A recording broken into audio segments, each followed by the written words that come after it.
Hello everybody, good morning to all of you. Here we are back again, and this is going to be day 37 of 365 days challenge. Okay, and today again we will be working on that Excalidraw project. We had many things remaining, so we will be getting them done, and this is how we will be going ahead. Let's see how much we can actually cover today. Okay, it's all about this right now. Let me check whether I'm audible and all, and after that I will simply be going ahead. So here we are. And the chats are gonna be on as I'm working on the project, so I can just go with that. I just hope that I'll be able to manage the things. Here we can actually. Okay, it's good. Let's go ahead. The next thing that I'll be doing, that is simply spinning up VS Code and simply starting working on the code project, whatever you call that. So I was working on Draw app. That's not here actually, unfortunately. So I'll have to go and specifically open that particular folder. That's great. So let's do it. Let's open Explorer. And this is called File Explorer if I'm not wrong, but never mind. Let's go to projects and I will be going to go with the week 23, 22, 22. Draw app is here. Let's open it using VS Code, and once it's open, let's start working on this one. Okay, so we were working on this particular thing. Make sure you are able to recreate a room, render all the rooms, and able to join a room. This was the thing. So we have to first of all create a room, and even for creating a room we have to get the data from the backend, and once the room is created I have to render all the rooms and able to join the room and all. I have to just make sure this thing works. Okay, because this is where I just stopped yesterday. Even before that, let's do one thing. Yeah, it looks better right now. Let's start the project and see whether it runs well or not.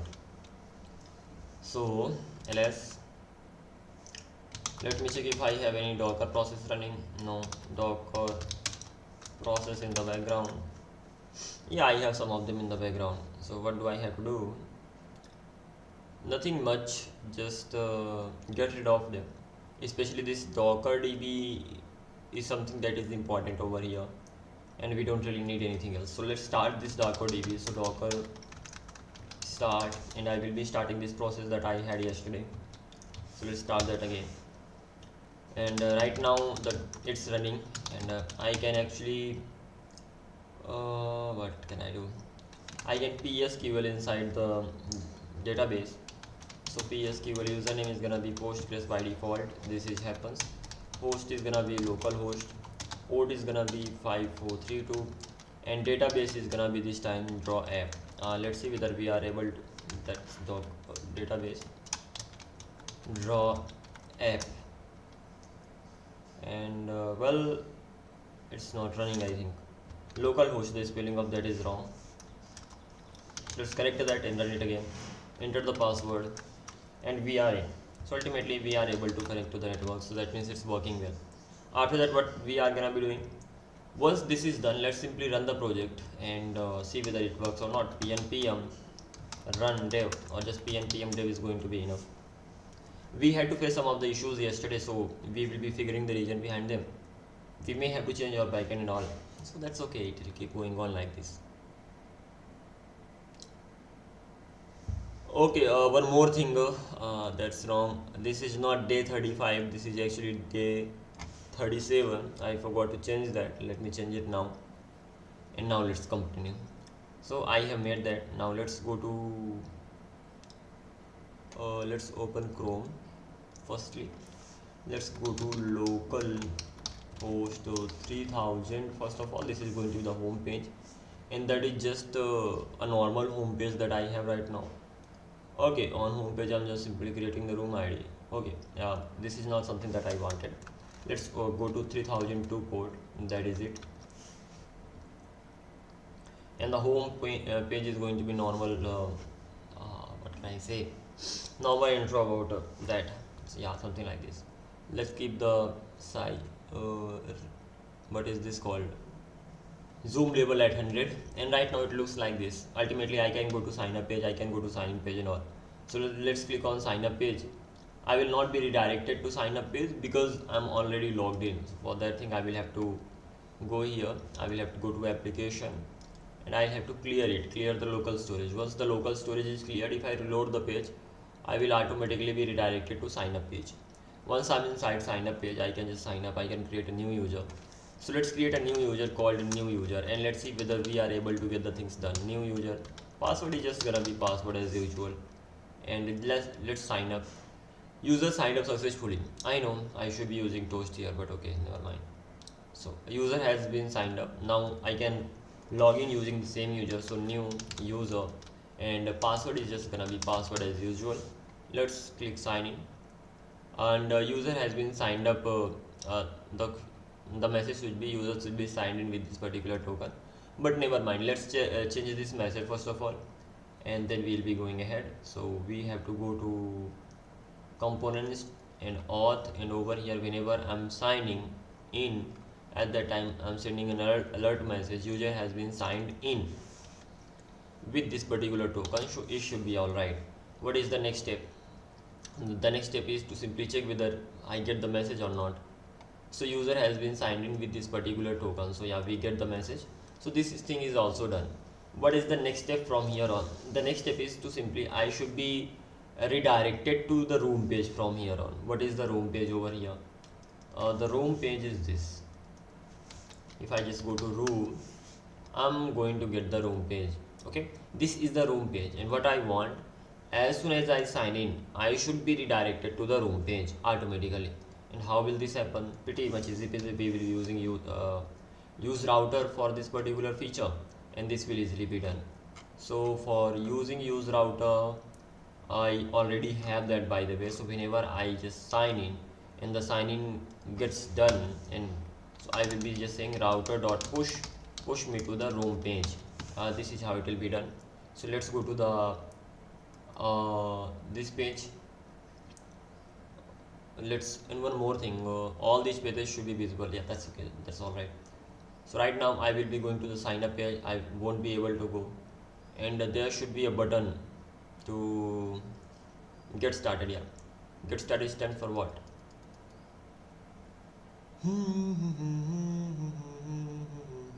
The thing is that when I'm logged in, I should be getting a button to go to the canvas, go to the room, create a room and all, rather than getting this particular thing. I should be getting a button like get started, but okay, right now I'm getting this. Even let's change this particular thing. When I'm logged in, so let's go to the home page that I have, like this is the home page, and what I have to decide is this. First of all, I will have a function, use state called is logged in, and set is logged in. That's going to be equals to use state, and that is going to be false by default. Okay, something like this. Whenever I check get the token, and I check whether the user exists or not, and if user actually exists, if user exists, that means over here, if user does not exist, I'm pushing it to the sign up page. Else, if user actually exists, in that case I'm setting set is logged in, that's gonna be user exists, that's gonna be true ultimately. Once I have set this particular thing, what is the problem? It's simply saying that it cannot do that. Crazy thing, but we cannot set the values directly inside this, so I have to use a function for it. Set val is equal to, it's going to be like this. I don't know why it even gives the set val, something like this. So here we are done. Or we can do one thing, we can create actually a function. This is even a better way, like just create a function for that. Const set is logged set login. Ultimately you can say set login is equal to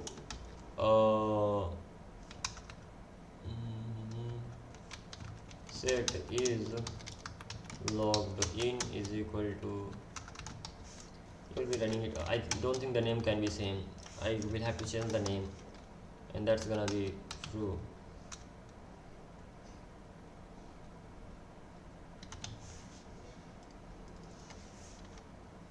Set logged in, that's it.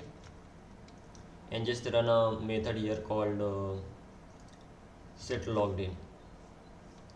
It will be called like this. Ultimately that is the function. So well, guess what, I'm getting the error.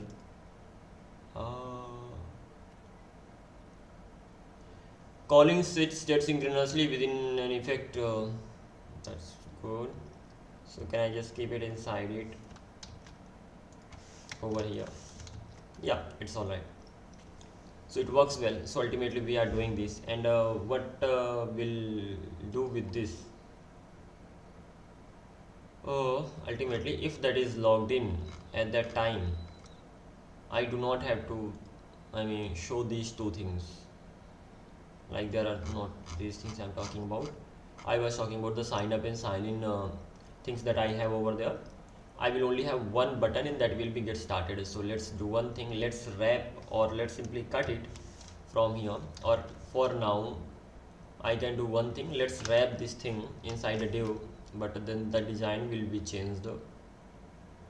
Yeah, let's wrap it inside a div. It's better because I'm going to have two things here.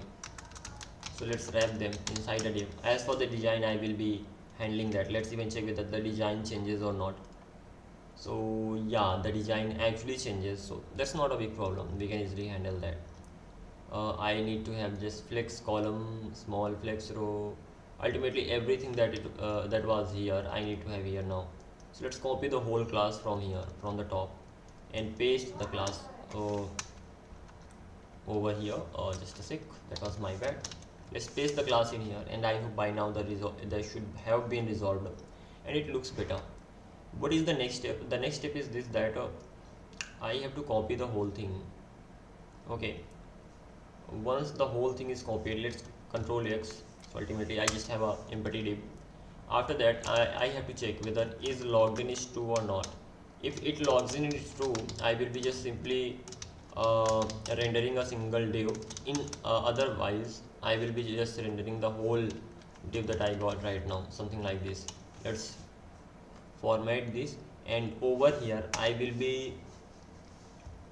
will simply have a button. Ultimately that will be again the link type. Link will be used over there, something like this, and it will be like get started or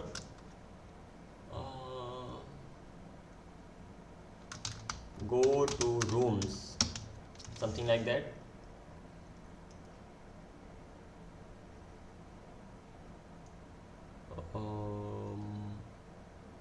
Okay, never mind, let's keep the name like this. And href is going to be pretty simple. It's gonna be /room. This is how we are gonna be going on. This is pretty much easy peasy.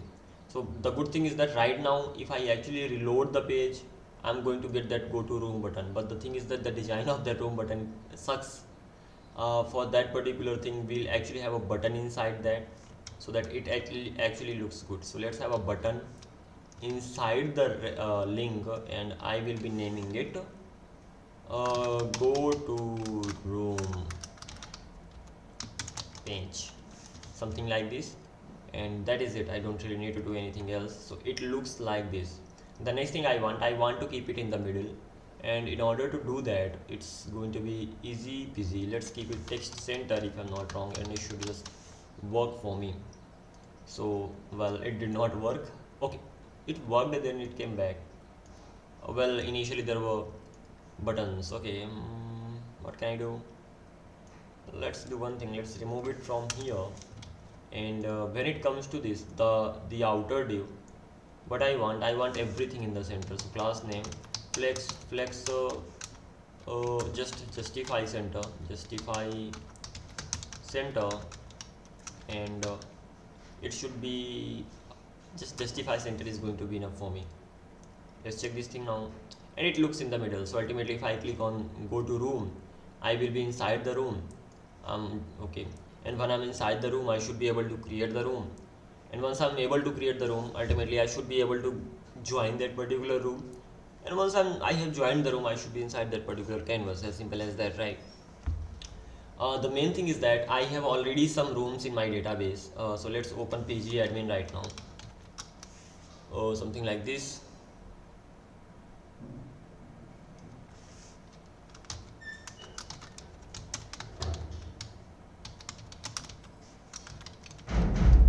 Good morning everybody. I'm just dropping a message in the chat section to if someone just comes by, so ultimately that person is going to be wisdom, something like this.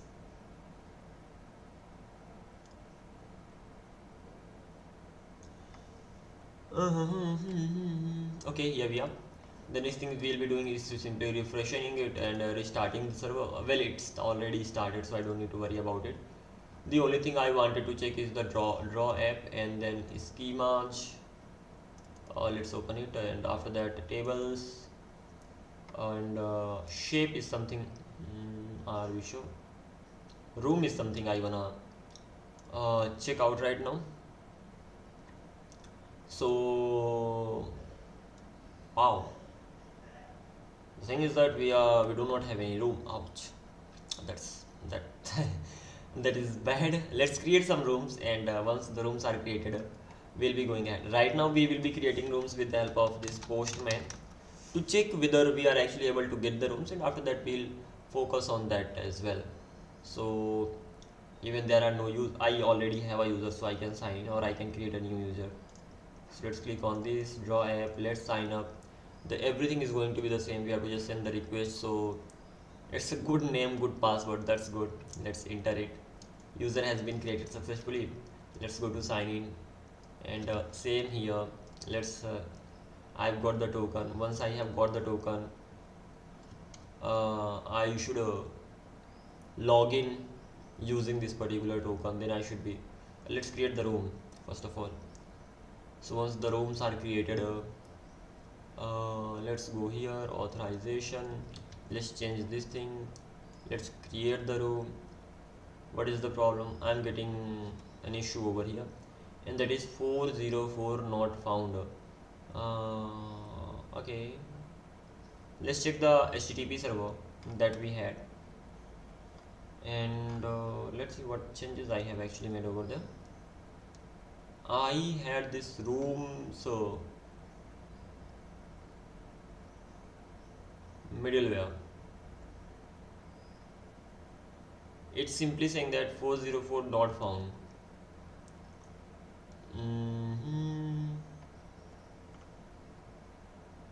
But it's here, and create schema is I'm just sending the name of the room. That's great. And after that I'm simply creating the room. Okay, and that is it. I'm returning it from here. The error that I'm getting here, that is because it was a get request by default. Let's make it post, let's save it, and let's send it again. And guess what is the problem this time?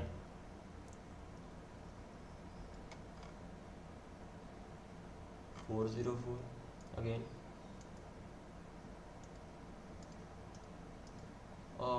Let's wait for a while. I have got the right token that got created, if I'm not wrong, because token is important for authentication purpose. So that is something we need to keep in mind. So I have set the token. Once the token is set,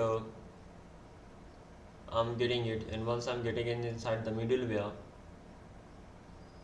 what am I doing inside the middleware? Let's have a look at that. Let's click on middleware. Here we are, and we are getting the token from authorization or just empty string. Once we got that, we are decoding that. The thing is that token can have bearer as well. Mostly authorization tokens are like this. They're kind of bearer tokens. So what we'll be doing, first of all, I will be just logging this value, exactly what is the value of the token that I actually get. So let's log in the value of it. and this time I wanna restart the server and see what kind of token I actually get from Postman side, because from front end side I'm actually sending bearer token.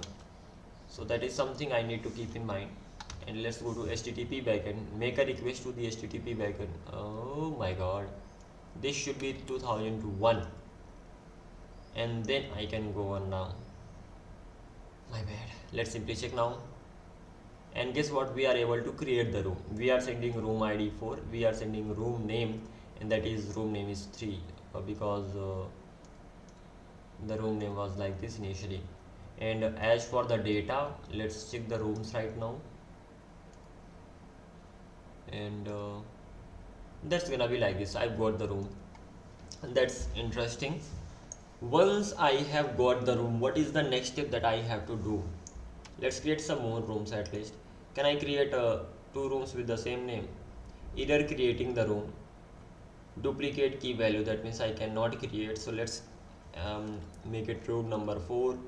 Let's create one more room. Ultimately we have 2 rooms, and after that we need to have one more method, and that would be for 3000. Again, run will 3000 on one. I want to get all the rooms. First of all, let's check the HTTP server whether it works or not. Then we'll get the remaining things done. Let's send the request.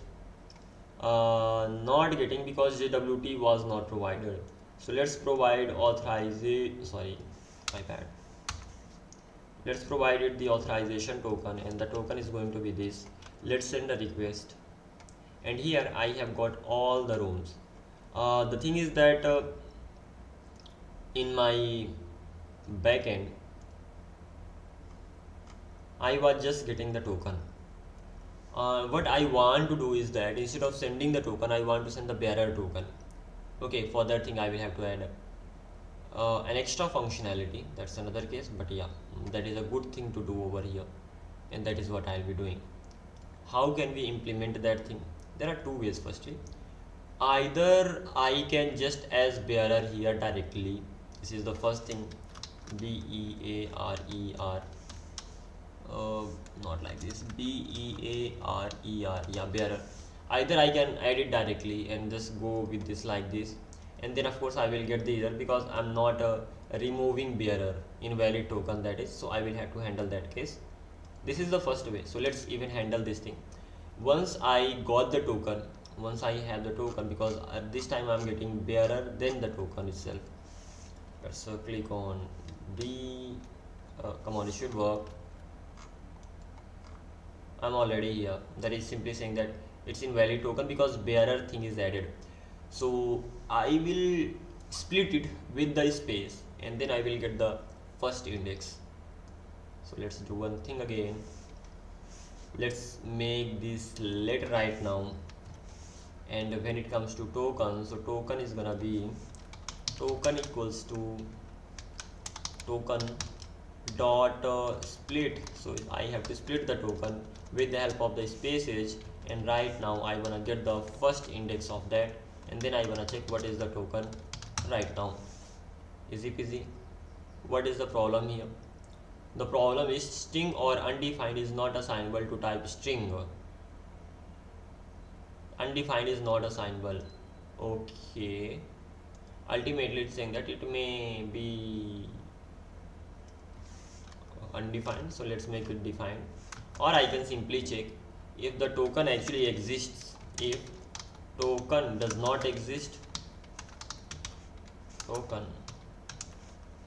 if it does not exist, in that case I will be returning it from here. Okay, this is still not.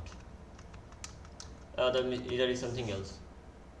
I'm splitting it and then I'm getting that string or undefined is not assignable to type string. What is type string?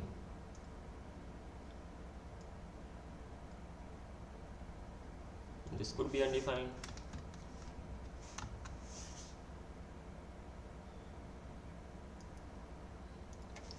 The type is going to be string. How about this?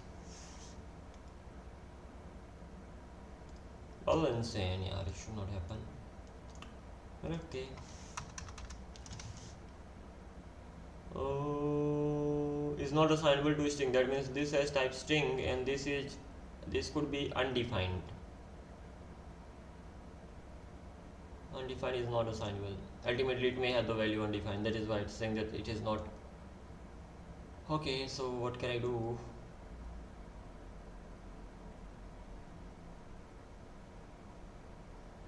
This value does exist. I can make it optional, can I? Yeah, I can, but it doesn't work, right? Let's make sure that it does exist. Yeah, it's gone.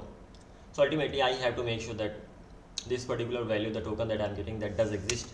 Then let's see whether we are able to parse the token the right way or not in the HTTP backend for sure. So it's gonna be HTTP backend.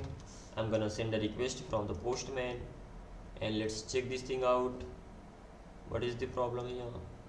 Okay, undefined. Never mind, not worried about that.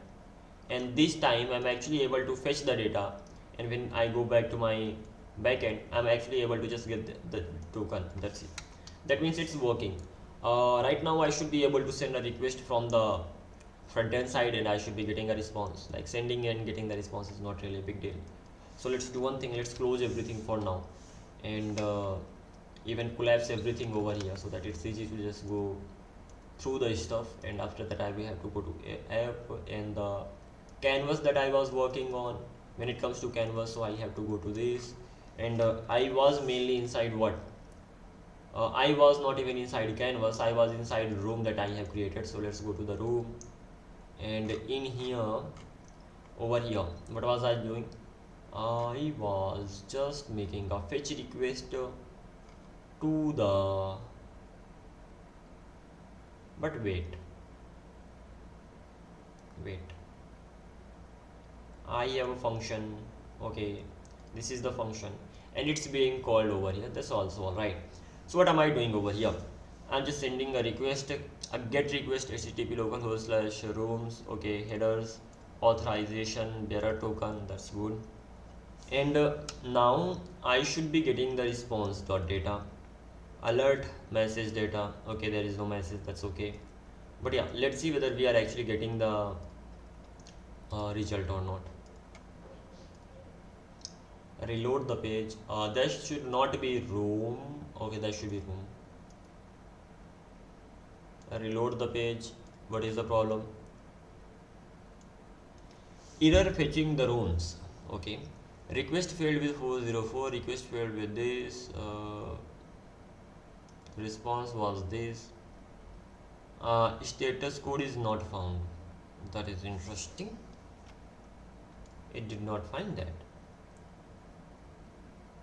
When it comes to rooms, just a sec, let's go to postman. Here we have, let's even give it a proper name. The name is going to be get rooms, because I'm getting all the rooms. This is the URL that I'm using. So let's copy it from here, and let's paste it there and see whether it fixes it or not. It fixes it or not. Otherwise we'll be just taking care of other things as well. By the way, it will not fix it. We are sending this authorization bearer plus token.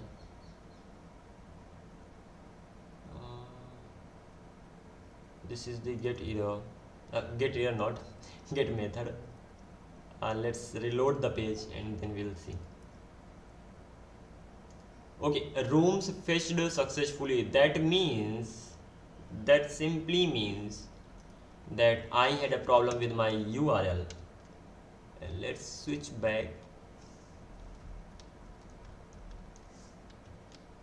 Okay, so I had 3002 over here, and it should have been 3001, because my backend is actually running on 3001 port, and because of that thing I was getting the error. Okay, by the way, this is done. We are getting the rooms. That's a good thing. As for the backend, like HTTP backend that I have, it's actually running on 3001 port, and because of that thing I was getting the error. It was actually unable to find that. So this thing is done right now, and rooms fetched successfully. This is the response that I'm getting. And why am I getting that response? Because let's remove this thing. We have done that. Even let's remove this particular log from here. we are simply alerting it. We are setting the rooms to what? Rooms.data.rooms. Ultimately rooms are set. Once rooms are set, I'm simply, what am I doing? I'm simply rendering all the rooms. First of all, let's even collapse this use effect from here. Then I'm setting the rooms. I'm setting all the rooms. Okay, so I'm getting all the rooms. I'm simply mapping them, getting the rooms. Once I've got the rooms, I'm getting the room ID as well. Once all these things are clear, after that, once I have the room ID, I'm just whenever I click on handle join room, I'm sending the room ID, and when I go back to handle join room, I should be pushing it to the canvas. So it's gonna be like this. And one more thing, the important thing is that if I'm not logged in, I should not be able to get the canvas. So it's gonna be like this. So even this thing I must be adding somewhere. Well, it is already added. So ultimately everything is done. Right now I can create a new room, and that's gonna be canvas or my canvas. My canvas is the room name. If I just create it, I face an issue. And what is the issue? 404, because I am sure that inside this page I'm using 3002 again somewhere whenever I'm creating that. So handle submit, let's go here. 3002 is used here, and I should be using just 3001. What are we going to do? Nothing. Let's simply send it again. Let's reload the page first of all. Rooms filled successfully, that's great. And even let's remove this alert message from here. I do not need this alert message. Which one was I talking about? I was talking about the use effect alert message, because it gives me alert over and over. Let's remove this thing from here. If there is an error, I will be getting that. If there's no error, why will I be getting that? So this much is done. I'm getting the response. Once I'm getting the response, I'm setting the room ID, and I'm alerting it like, okay, it's done. So let's do it and check whether it actually works or not.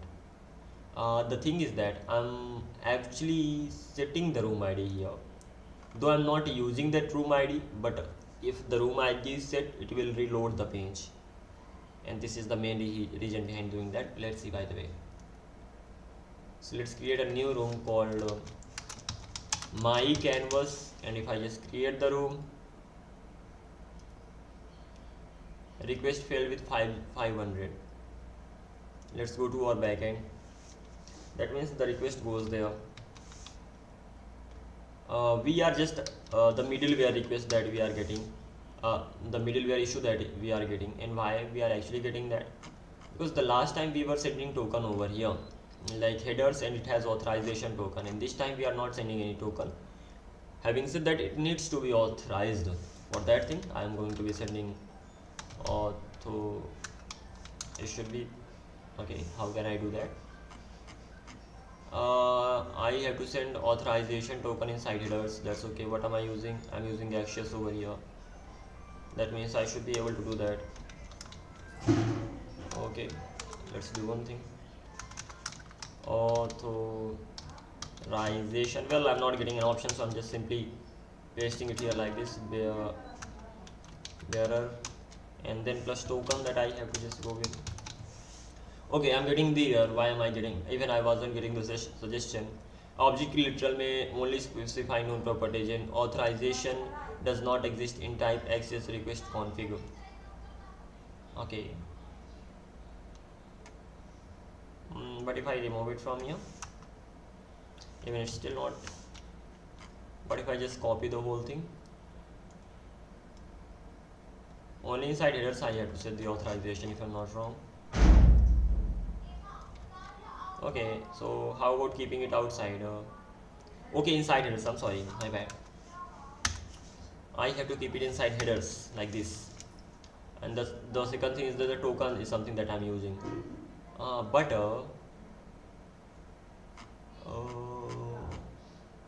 Token is being, where is the token? I'm actually getting the token from use effect side. That means once I got the token, let's even save the token so that I can use it later. So const token, either I can get it from the local storage, or I can just save it here. Which way is going to be better? Submit will only happen when you will. Let's get it from the local storage. I wanna check whether it actually works or not.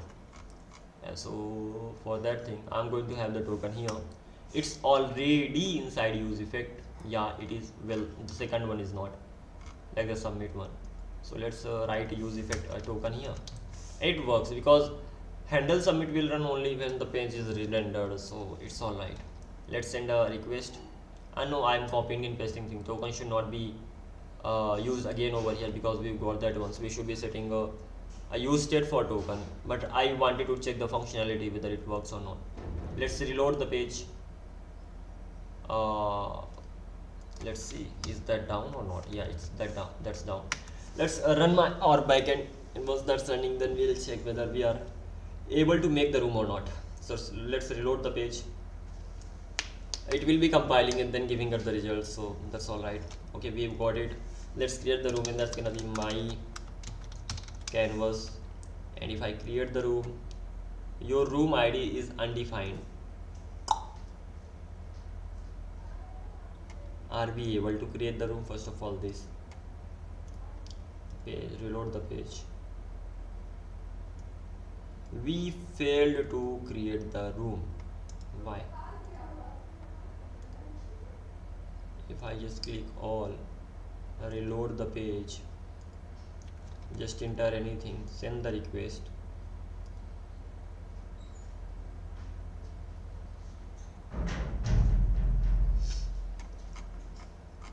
This is the request that I sent. What was the preview? This was the, oh no, not this one. Fetch index star. Incorrect inputs. Well, that's interesting. Let's send the request again. I'm sending incorrect inputs. Why? I have to send room name. So room name is equal to room name. Okay. Room name. How is room name being set? Room name should be being set automatically whenever I'm changing that. Is there any change event set rooms event.target.value? And when it comes to room name, so that must have value. Yeah, room name is okay. We are sending wrong inputs.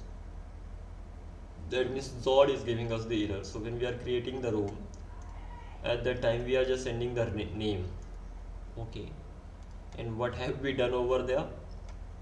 The interesting thing is this, that I think I'm just sending room over there instead of sending the name. Yeah. So let's make it name. That was my bad. That is why it was giving me the inputs error. What now? Nothing. Let's simply reload the page again and start making the room. So let's create the room, and that's gonna be my room. My room. Let's enter, and your room ID is 7 and the room is created. The thing is this, as soon as room is created, I do not want to reload the page, because when I reload the page I get the room, my room. I want it to be rendered automatically. For that thing, let's handle submit is here, handle change is here. I will not be worried. I will not be doing anything with them. The only thing I need to do is this, like whenever the room ID changes, I have to reload this particular page, and I hope it's gonna work even well. So let's reload the whole page. Let's create a new room. So this is gonna be new room, and let's create the room. Just enter room is created, and here I'm just getting that. If I click on any room, let's click on room number 3, and here I'm inside the room. And now I should be able to draw some of the things. This text, hi there, and I have to check whether I'm actually able to save the values in the database or not. Let's refresh the page, and it's gone. We have encountered one more error. We are unable to save the data in the database. What is the reason behind that? We'll have to figure it out, by the way. Mainly, let's have a look at the code, and then I'll see. It could be mainly because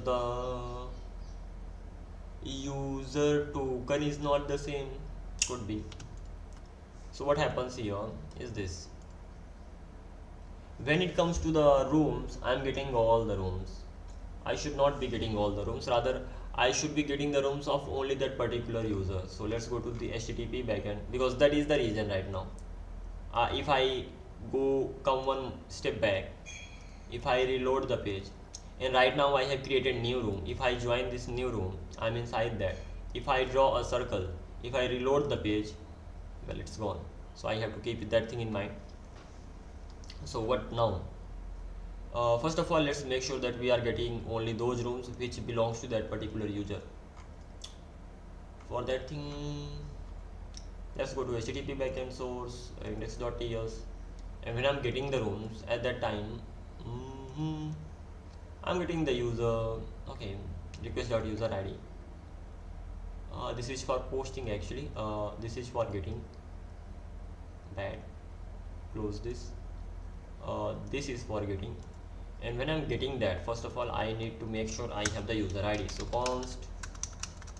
const user ID, come on, user ID is equal to request.user ID. This is what I've got. Once I have the user ID, I have to make sure that I'm only getting those rooms where user ID is equals to user ID. Then I have to make sure whether I'm actually saving the user ID in the rooms or not. Let's go to schema of the rooms, db, prisma, schema, and when it comes to rooms, I'm saving admin ID. I'm not saving room ID. Room ID, okay, I have room ID, but there should be ID. That was my bad.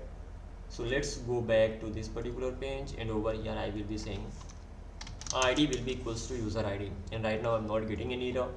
So this time I should be only getting the data related to that particular user.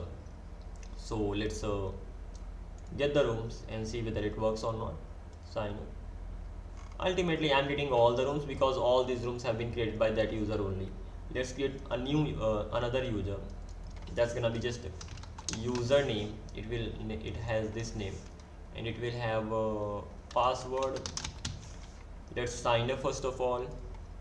The user has been signed up. Let's sign in. User has been signed in. Let's get the token from here, because I need the token when I send this request. Create a room. I will not be creating any room. Let's simply try to get the rooms. For that thing too, I will have to send this bearer token from here on. Let's select this whole token from here to here. Let's paste this and send a request. Oh.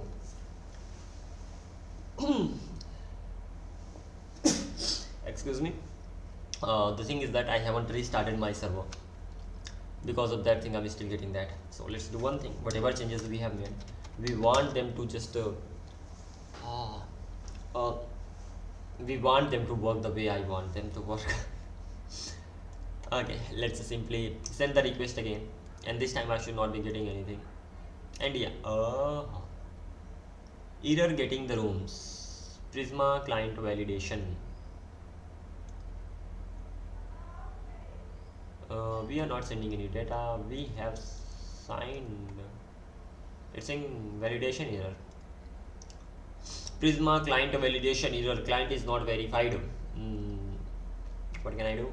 Let's try to do one thing. Let's sign up first of all. Sign in first of all again. This is the token that I've got. Let's copy the token from here, and then I'll see what happens. Let's go to get rooms, and when I just go to get rooms, first of all let's go to headers and replace this particular token. So come on here, it should be removed from here to here, and new token should be pasted here. Let's send the request, and I'm getting that here 500, that is internal server error, and we have to figure the region out behind this. Let's go to HTTP server here, and this is the error that I got. What is the issue? JSON web token must be provided. Okay, am I not providing that? I am providing that. So ultimately in the middle where I'm getting the error. This is how I'm providing it. Let's log the token as well. First of all, I will, when I get this thing done, I'm gonna log the token so that at least I know what's being sent here. Let's restart it for sure. Let's go to HTTP backend, and first of all, let's get the token, exactly what kind of token we are sending from Postman. Okay, here we are. Let's get the rooms, send the token, send the request, got the error, and the token is undefined. Interesting. Why is token undefined? Authorization, we are getting this. Even if token does not exist, I will be splitting this. Okay.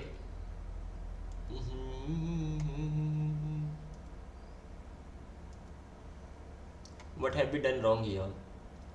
There are in this particular thing. Oh, what can I do? Why am I even getting this here? I'm sending the token from here actually. Okay, let's do one thing. What I get here, not after splitting that. Let's check this thing again. Chai theme, you are exactly right. I'm in the habit of using this theme now. It is good. I think if you already know, so you must be using this, if I'm not wrong.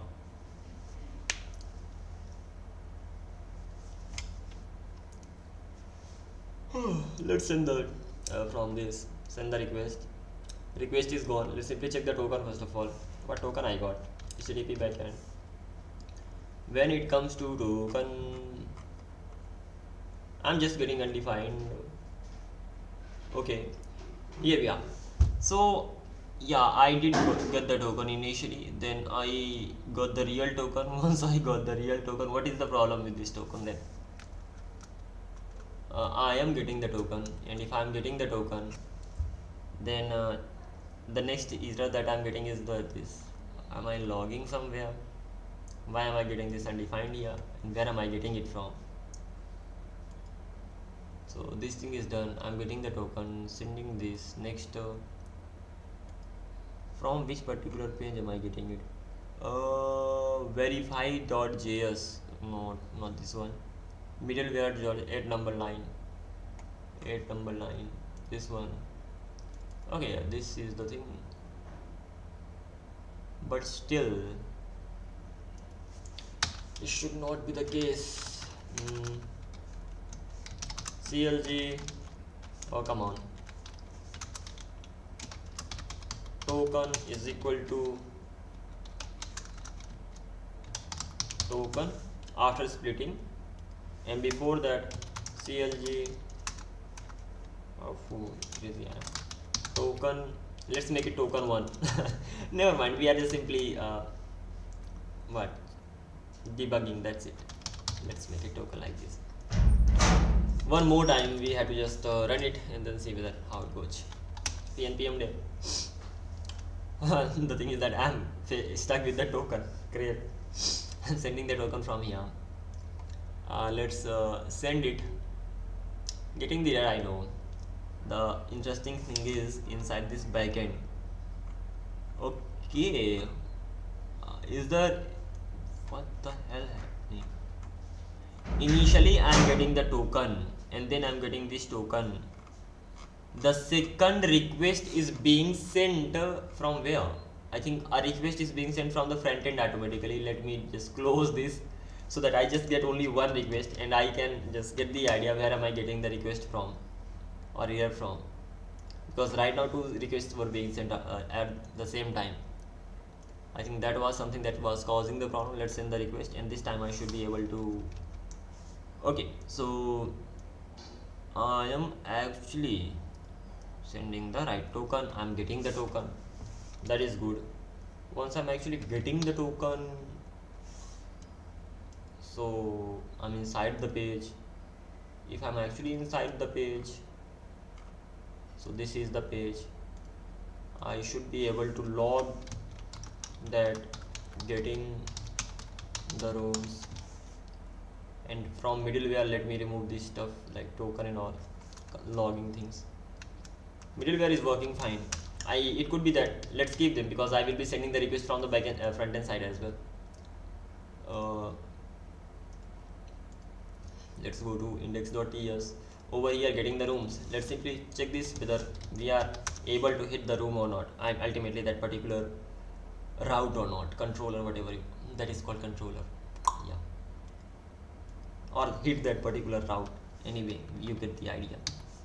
HTTP backend, let's send the request and see what happens. By the way, it's 500 by that means getting the rooms, message was getting the rooms and I was facing the Prisma client here. That means so over here where id is equal to this, it did not find any id, yeah, so it sent me that error, it came here. So ultimately I'm already coming to the, like I am hitting this. Once I'm hitting this, it did not find any room. Why didn't find any room? When it comes to room, my bad, I have user ID, so I am writing ID over here. I should be writing admin ID. Okay, let's restart the server because ID is the room ID, right? But I have the user ID, so I should be writing admin ID. So let's send the request from the front end postman side. I should be getting the response, and yeah, room fetched successfully, and there are 0 rooms right now. It's time to send the request from the front end side, and because when I sent the request from the front end side, I was getting like undefined or something. So let's check that thing out. Local host, that's gonna be 3002. Let's go to the home page first of all. I think I'm already signed in. I do not have a logout page, that's bad. Let's do one thing. First of all, I'll have to create a logout button to clear it. If I clear it and if I just reload the page, I will be redirected to this, and I have to sign in. And what was the login password? That was sign in, username and password. Wow, super easy peasy. So username, and this is going to be password. Let's sign in, and once I'm signed in, I'm in this room. There are no rooms right now, that's amazing, and I'm not getting any error, that's good. And if there are no rooms, what I want to do, I want to say that you do not have any room.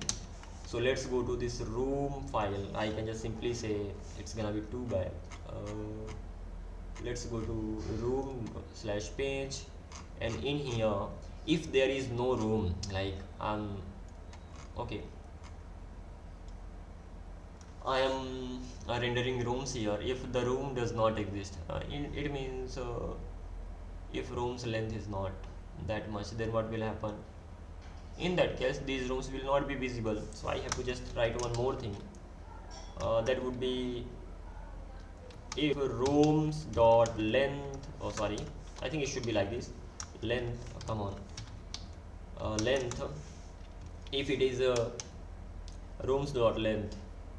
If it is triple equals to 0, or I can make it like this. If not rooms dot length,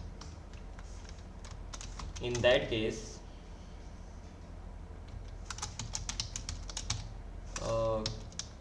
do this. I don't know whether it will work or not, otherwise I will use ternary operator, ternary condition and all. I think that is called ternary what, conditional or something. No rooms created.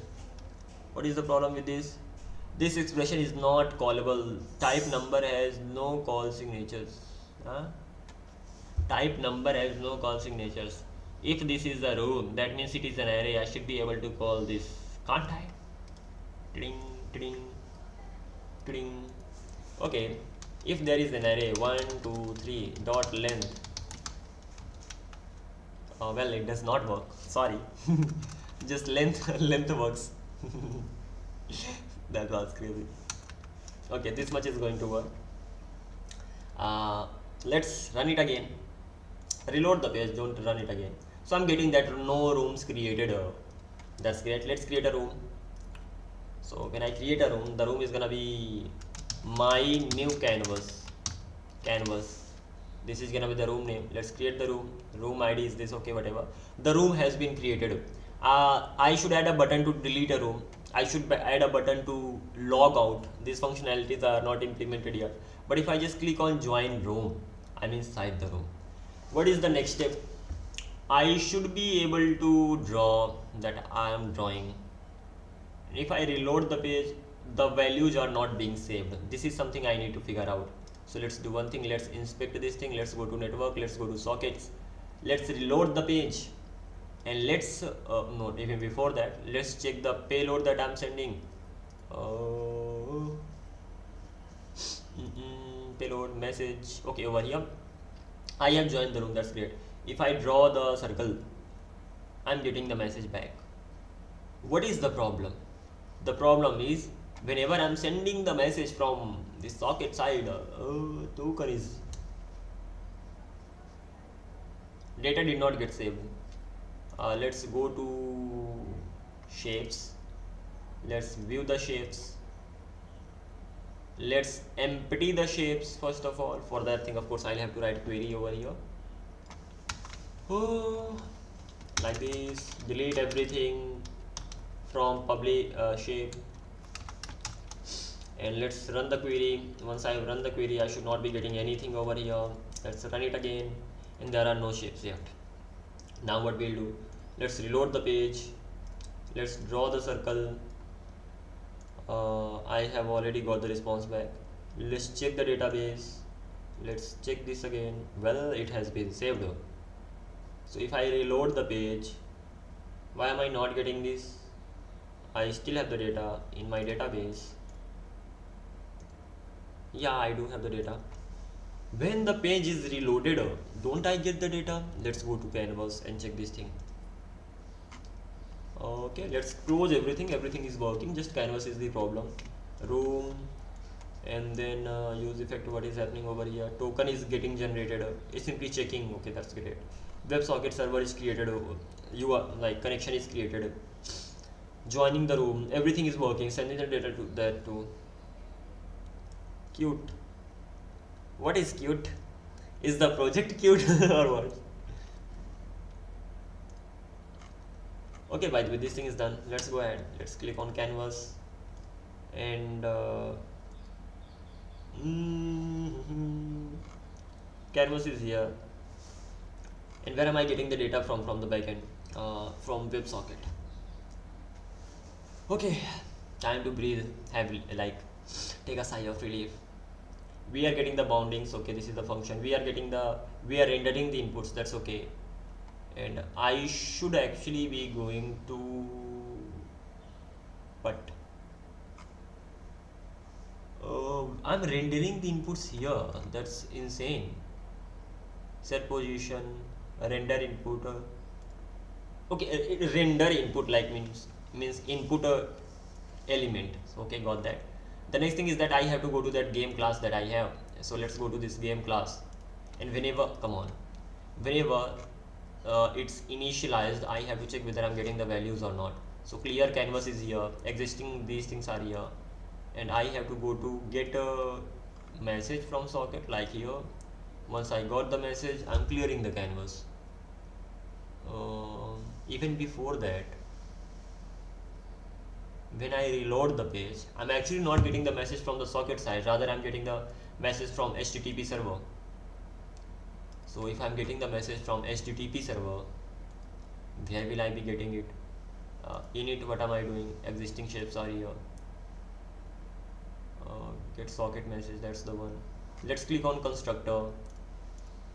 Here we have get messages, and here we have init. So inside init, I'm getting the existing shapes.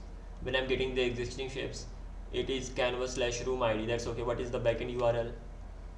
3001 should be fine. The thing is that I want to check over here whether I'm actually getting the rooms shapes CLG shapes over here from the HTTP server.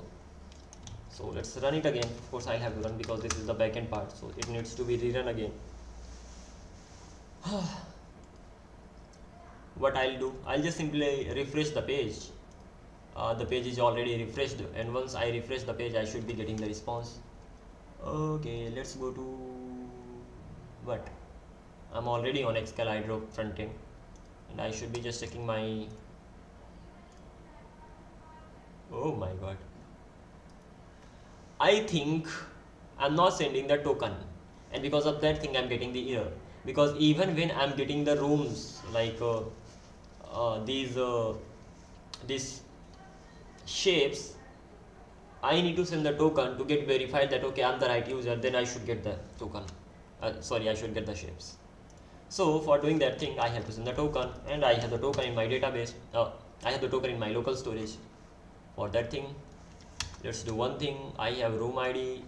I'm using Axios, so I will be just using headers, and headers will have authorization token, and authorization token will be bearer, crazy name, and plus token, but I don't have token here. I will simply get it from local storage. So const but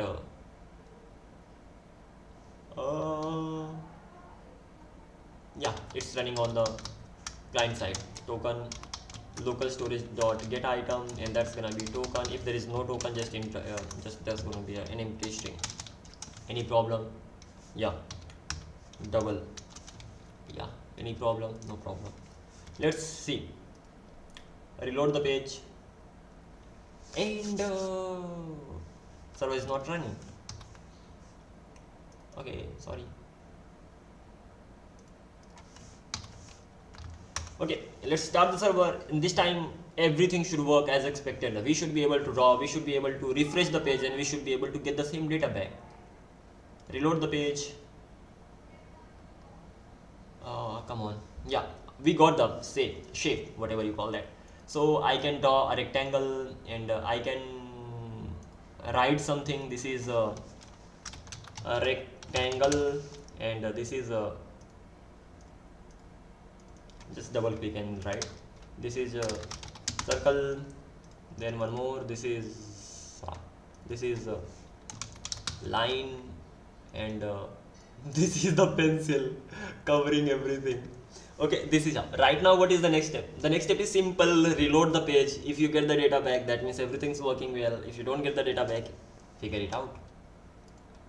And we are getting the data back. Ultimately, we are able to save all the coordinates, all the text, all the colors, thickness, and everything, and then we are actually able to get the data back. If I go to my database right now, over here, let's execute the script, and here I have the data. So this is the data for the circle.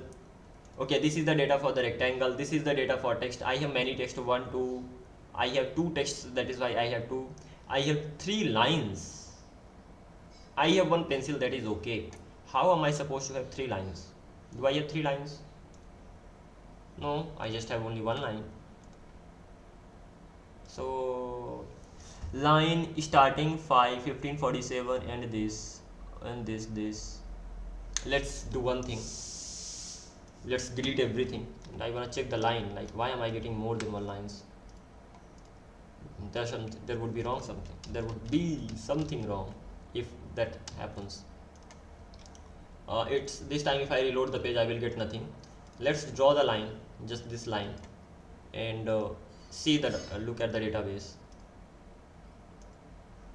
Okay, I'm getting only 1 line, so that might have been saved already by previously. If I draw the shapes again, and let's see what happens. So this thing is done. This thing is the oh, okay, that's good. I can keep it here. Okay, the second thing needs to be here, so it needs to be over here. And pencil, I have my pad. I can draw proper shape because I'm not using mouse events, I'm using pointer events, so even my pointer is going to work. So in between these, I'm gonna be drawing a tree. And once this thing is done, I have to just write something, right? So this is a circle, and then this is rectangular, just write rect, we don't really have lots of time. This thing is done, this thing is done, this thing is done, this thing is done, and this thing is done. So 1 2 3 4 5. Yeah, let's reload the page, nothing happens. Let's go to the database, run the script.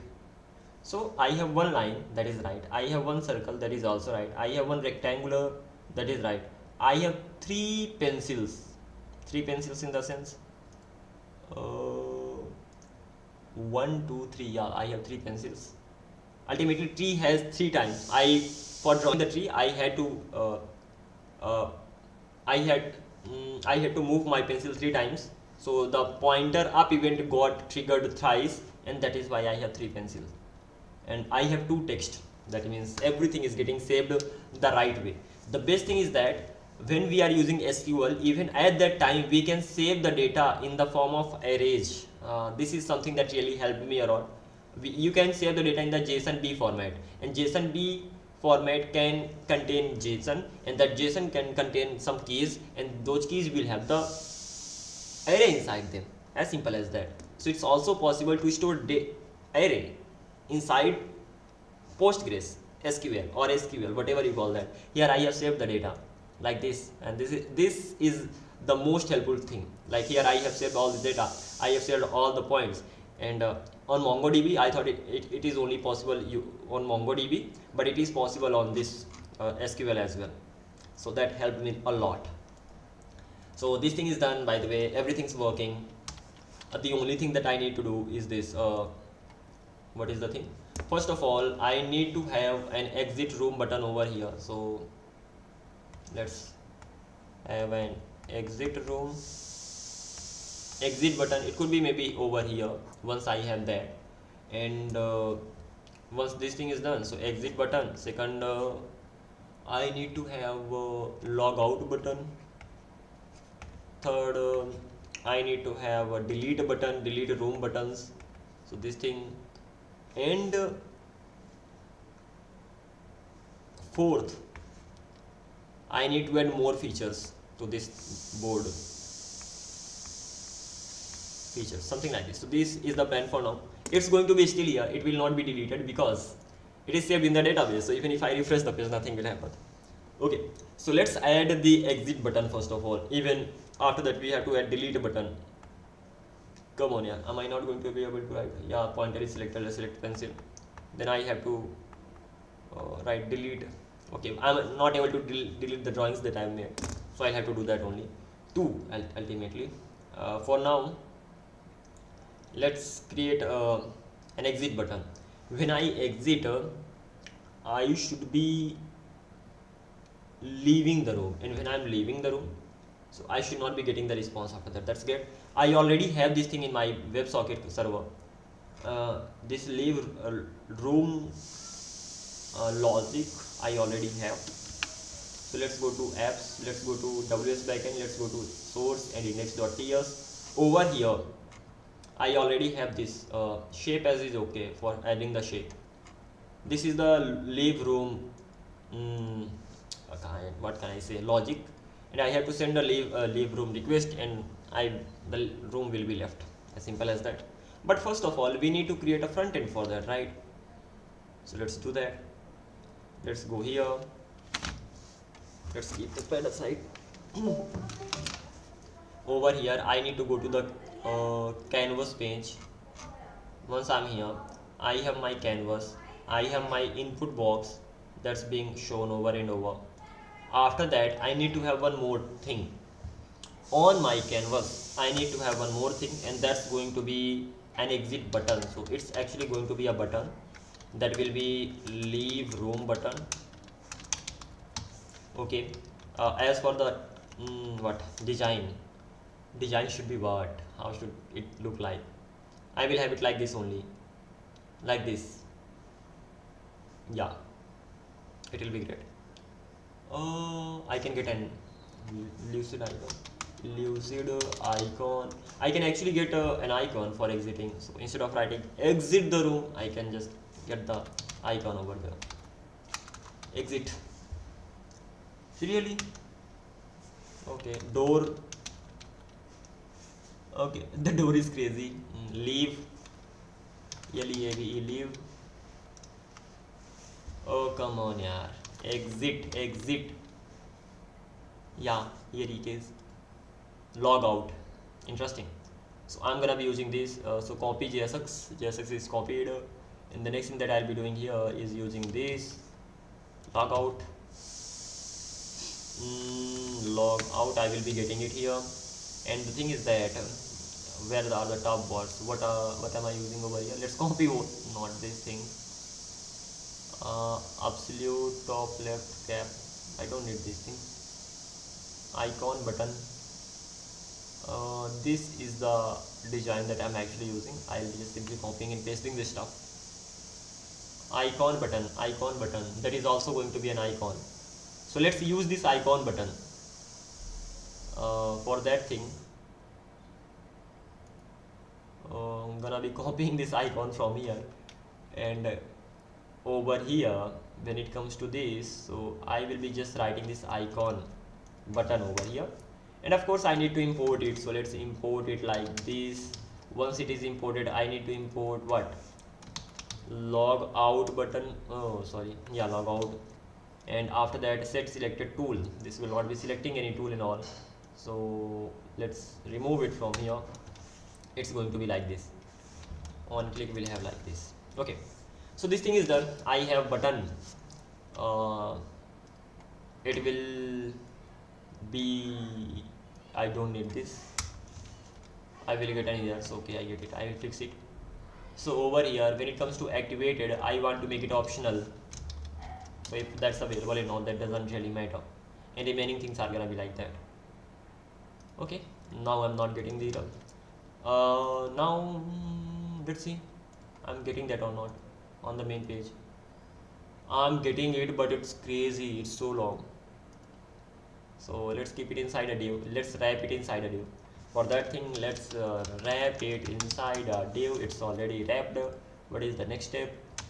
See, okay, how about right now? How does it look like? It looks long. Yeah. Why does it looks like that? Because I have my canvas, I have this. I can make it a see class name. I can make it absolute, and I can make it top 0. Come on, top 0. And right gonna be 0. How does it look like now? It is here, just a little below, and so it's gonna be top 5, right 5. It's there, not quite bad actually, but let's make it a little. What is the padding of these buttons that I have on the left side? Padding for them, how will I even know the padding? For knowing the padding, you just have to remove it. You will automatically get the padding. Let's see. You're not getting. Okay, padding to padding to. Let's give it the manual width and height, whatever. I'm gonna be giving it top, and top is going to be 2. Let's see how it looks like now. It's like this, and that's not bad. If I click on it, by the way, whenever I click on this, it should be if I go to Excalidraw, Excalidraw.com, oh come on, Excalidraw.com. If I okay, I need cursor. So for getting this thing done, let's go to icon button, and over here let's make a cursor pointer like this. It should work right now. So if I reload the page right now, let's go here, and I'm actually getting cursor everywhere and over here as well. If I click on this button, this leave room button, I should be leaving the room. Okay, let's do it. So for getting this thing done, what will I do? I will go to canvas. Over here, whenever I on click, I will run a function called handle leave room, and right now I will create that function. So const handle room, not leave room, and that will be like this, and I will be getting the stuff done like this.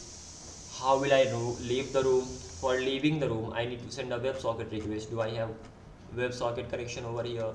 I have socket here because this is the game class. No, I have a socket here. That's okay. I have socket, so I can send the request to the backend. That is right. What do I need to send? That is the question. So let's search ws backend index.js, and over here leave room is here. I have to leave the room. Type is going to be leave room, and what else? I need to have room ID. Two things: room like type and room ID. Let's send that. For that thing, let's go back to let's go back to canvas.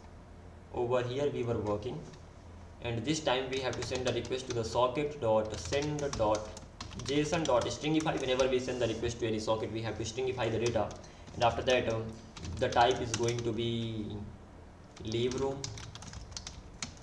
and the room ID is going to be room ID. As simple as that. How good at this. Room ID is gonna be room ID, and I'm actually getting room ID as props over here. So I have room ID, I have socket, so everything's sorted. It should work. Not only this, you have left the room. After that, you should leave the canvas as well. That means you should be redirected to the room page. Yeah. For that thing, I need to have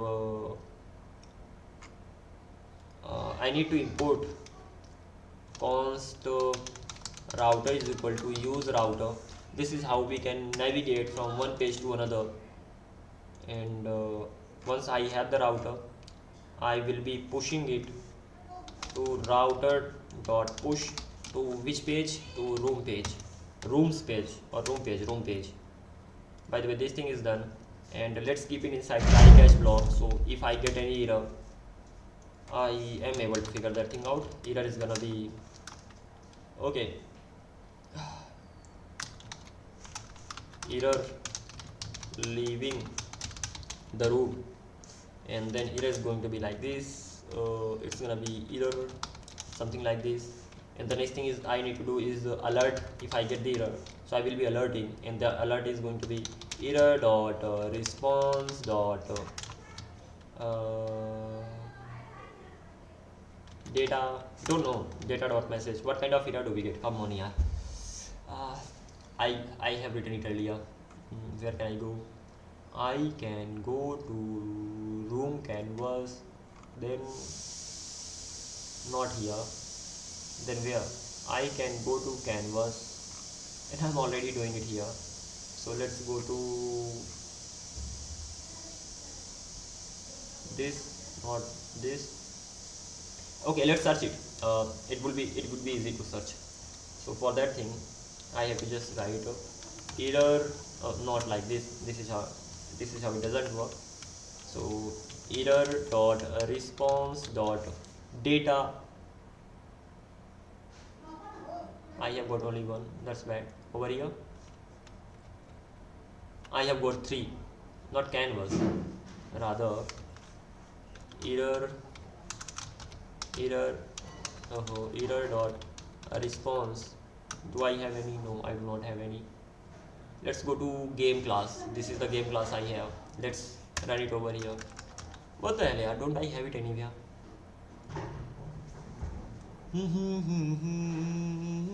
When I have it, when I'm actually getting the data from my WebSocket connection. When am I getting it? In the room? No. In canvas? Yes. Okay, never mind. I'll figure it out later on, or just search online. Room.data.message. I think this is how it's done, if I'm not wrong. There was another way to search the things. I can directly search the things directly from here. So let's click control. How does this work? Okay, here I got error dot response. Okay, where is this? This is here on auth page.jsx. So let's click on this, and that is error.response.data.message. The good way to search the things. It's really amazing. Thank you. It helped me a lot this time, at least. By the way, that was right. Anyway, so let's remove this thing from here. Even we don't need to worry about it. And right now, leave room should work. So let's refresh the page. I have refreshed the page. Let's click on room, leave room, and I'm on create room page. Congratulations, it worked. And after that, if I want to join the room, I can join the room again, and then I can leave the room again. It will keep working. I can create one more room. I can create this room is for you. This is the name of the room, of course. Let's create the room. A room is created. I can join the room, and there is nothing inside the room because this room is for you. I can leave the room. If I create my canvas, I will be getting the drawings. If I leave the room and if I go to this room is for you, I will not be getting any drawings at all, because this room is for you. Something like this. Let's leave this room. If I go here, I'm getting my drawings. If I leave this room, if I go here, I'm getting this, because this room is for you. Ultimately, this is how it's done. Only one thing is missing, and that is the logout button. And that logout button should be here, like on leave room page. Over here, I need to have a logout button, and I need to have a logout button on what? I need to have it over there as well, on home page. So if I go to home page, so this is how the home page looks like. I can directly go to rooms, and then I can join the rooms and all. Right now I need to have a logout button, and it's not bad. I actually made it using AI. This particular home page was made using AI. I didn't have lots of time, so I said make it. Then I just modified a bit. Okay, what is the next now? First of all, have a button over here to delete the rooms. This is really important. I need to have a button to delete the rooms. Okay, I can do that.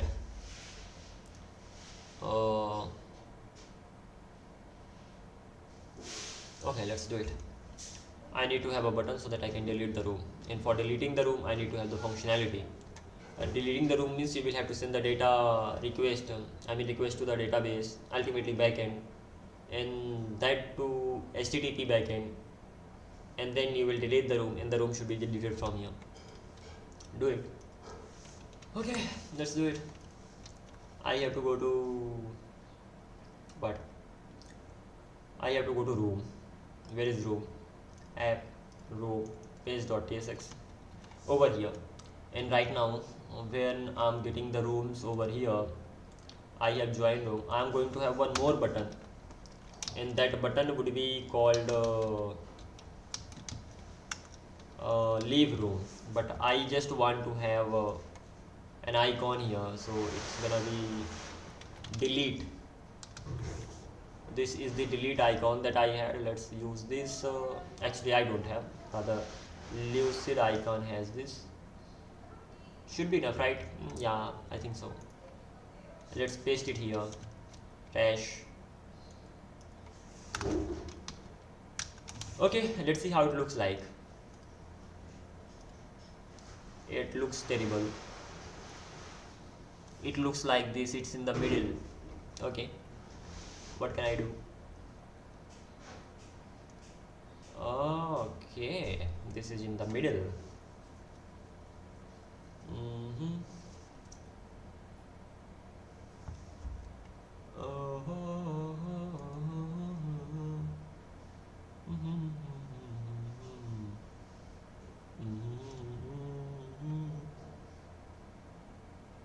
Let's keep this trash button inside this room itself, so that at least it looks good, just for that reason. And right now it looks great, but there is a problem. It's there, so I have to do one thing. Let's justify between items, center this thing, and that is it. I can make it a flex. Let's keep it inside a div as well. I need one more div for this, and I can make it flex class name flex1, it will take the maximum width.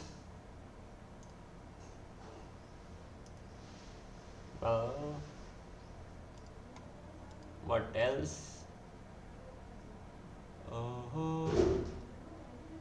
It needs to be flex1, but before that, sorry, I made a mistake. Item center should not be here. Okay, so rather item center should be here, because this is the flex that I'm working with. So I have flex, I have item center here, and this should work fine. Yeah, it's like this, not the worst thing ever. I can give it a some class name, some what margin right, that's gonna be at least 5. Let's see how it looks like. It looks like this, and well, this is not the worst thing ever. At least I'm getting the option to delete, right? Let's make it at least 3. The focus is not on designing, the focus is on functionality, and it's gonna work. Cursor is going to be pointer, something like this, and this time it should be working well. Yeah, the thing is that as soon as I click on them, I want to give them a background and I want to give them a color. Like, okay, let's try it. What I want to do, as soon as I hover, at that time BG color should be BG gray 700, and when I hover over it, text should be white. As for transition duration should be 300 millisecond. Let's see. Yay, but bad. It sucks.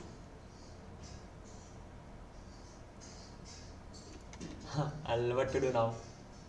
I can give it a rounded full, and let's see how it looks now.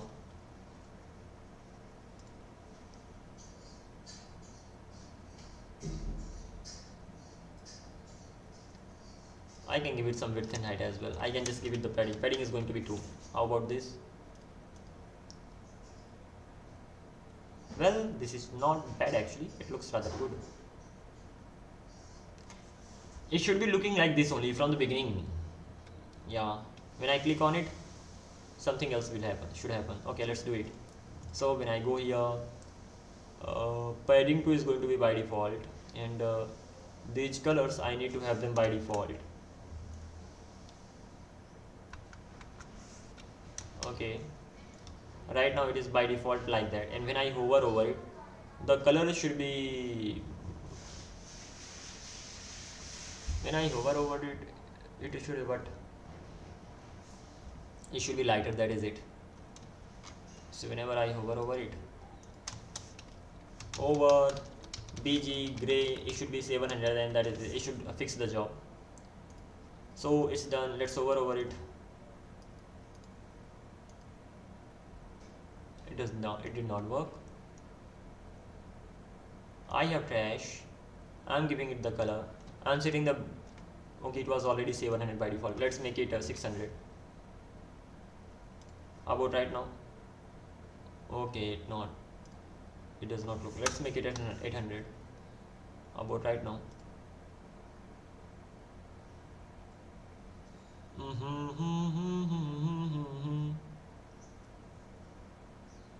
Okay, good. What else? I can just simply click on it and it's gonna work. Okay, so things are done. I can delete it. I can't delete it. I have to write logic for that. Oh my god. How long? Seriously? I have just been sitting for 1.5 an hour. It feels to me eternity. Okay. Never mind. Let's continue from here. Oh, what next? I have to write logic for it. Let's write the logic, and it will be on click. I'm not using AI, so things are actually taking lots of time. If I were using AI, things could have been done really quick, but never mind. We should not use AI in learning phase. So it's going to be handle room delete, handle delete room. This is the method that I need to create. Of course, function, whatever you would like to name that. Handle delete room. I'm going to create this, and when I actually create this, I have to send a request to the HTTP server. I will have to have a try catch block over here. I'll have to make it a sync. Let's use fetch this time. So far we've been using Axios and we know how to work with that. It's time to use fetch. Okay, but even before that, CLG error deleting the room, this thing, and I need to have the error as well over here. So error is going to be here. The next thing is that I wanna have alert message, and that's gonna be error dot response dot data dot message. As for the type of the error, I may set it anytime once I figured it out. So let's keep it any for now. Later I'll fix this. Okay, we have to send a request. So the request is going to be const response is equal to await fetch, and that would be going to http /local localhost /localhost 3001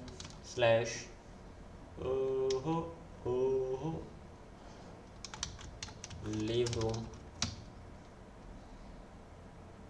Not bad, it should be like this, leave room, or it's gonna be just room, yeah, because this is gonna be a delete request. Yeah, the method is going to be delete. That means it will go and hit that and it will automatically be deleted. By the way, it should be rooms anyway. And when I have this, and the another thing I need to do is that I have to send the token with this. So I think I can set it in headers authorization. How can I send tokens here? Okay, I need to look for it. That is why I wanted to use fetch. How to send authorization token in fetch request. Do not go through a page, it would be better. You will learn many things.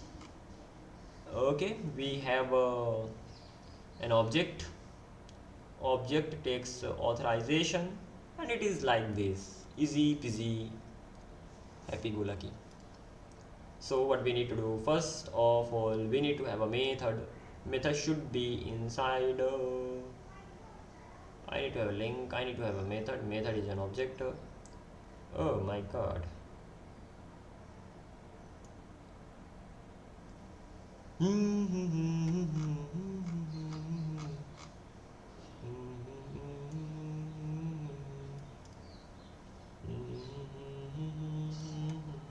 Okay, let's make this happen. First of all, I'm going to set the method. Let's set the method. Method is gonna be delete, and next thing is once method is done, authorize. I have to send headers authorization, and that will be bearer plus token. Do I have that? I do not have that. So let's get the token here itself. Const token is equal to local storage dot get item, and that's gonna be token, or otherwise that's gonna be just empty string, something like this. Any problem? No problem as such. Once I delete that, I will be getting some response back. But the thing is that really great thing, I do not have a route for it. I do not have a controller for it. I have to create that. Even I do not have a route ultimately. so I'll have to create that. Let's go to http backend and /index.js. Here we have rooms, that's great. We have get rooms, we have post rooms, but we don't have delete rooms. Interesting. Excuse me. So let's create that quickly. App dot delete like this /rooms. Request will be request type from this, and a response should have a response type like this, and then we'll be going on like this. Let's keep inside try catch block. Once I have that, if I face any error, then I will be return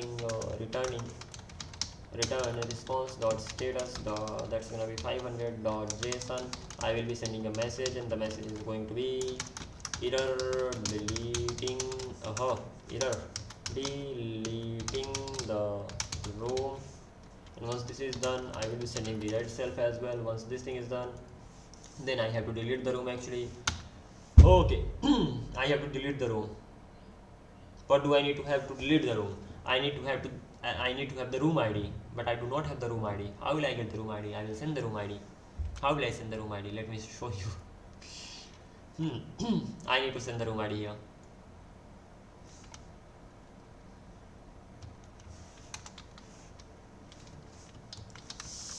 Slash, and I need to send the room ID. Let's get the room ID here. Room ID. Something like this. Once I got the room ID, I will be using the room ID over here. Something like this. Once this thing is done, I actually have to send the room ID from there. So from the trash button, I have to send the room ID. So let's do it like this. Okay, handle delete room. I have to send the room ID. Room ID is room.id, something like this. So I got the room ID. I'm sending the room ID. That means I am getting the room ID. I'm going to get the room ID. I'm not getting the room ID. So over here, I will be getting the room ID, not over there, over here. And it will be like ID.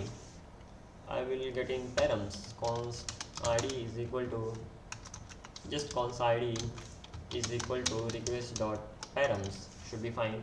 Once I got the ID, then I have to const response is equal to await Prisma client that I have dot what room dot now what I have to delete. I have to delete unique, delete many, and delete this. Okay, let's go with delete. And I have to have where request where I'm done. Let's continue. I'm going to how am I speaking? I'm going to take a break for a while after this functionality is implemented. Okay. So let's even make it a sync. And where is going to be I got the ID. I have to remove the room where the ID is equals to this. So ID is equals to ID. What is the problem with this? A string or undefined is not assignable to number or undefined. Okay. If ID, if no ID, return. Any problem? No problem. Yes, problem. Return response dot status 400 dot JSON message ID doesn't exist, ID not found, something like this. Let's make it room ID not found. Room ID not found. This thing is done. What is the problem? String is not assignable to type number. Well, it's actually expecting a number, and I'm giving this thing over here. Let's do one thing. Let's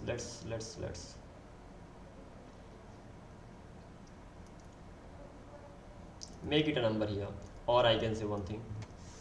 Once I got the ID, const no way.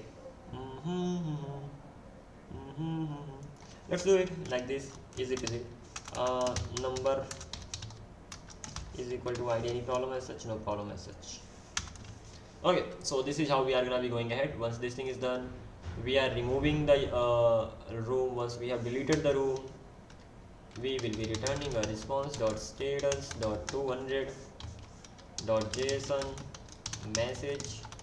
Message is going to be room deleted successfully, and then I have to send the response. Oh, that response is going to be about the rooms. Room is gonna be this. By the way, this is going to be the room. I'm sending the room to just for in case we need that. Okay, we have created this. Now we should be able to send the request from the front end side, and we should be able to delete the room. Let's check this thing. Let's restart the server, and when I'm sending the request from the front end side over here, let's go to the top. Let's search handle delete.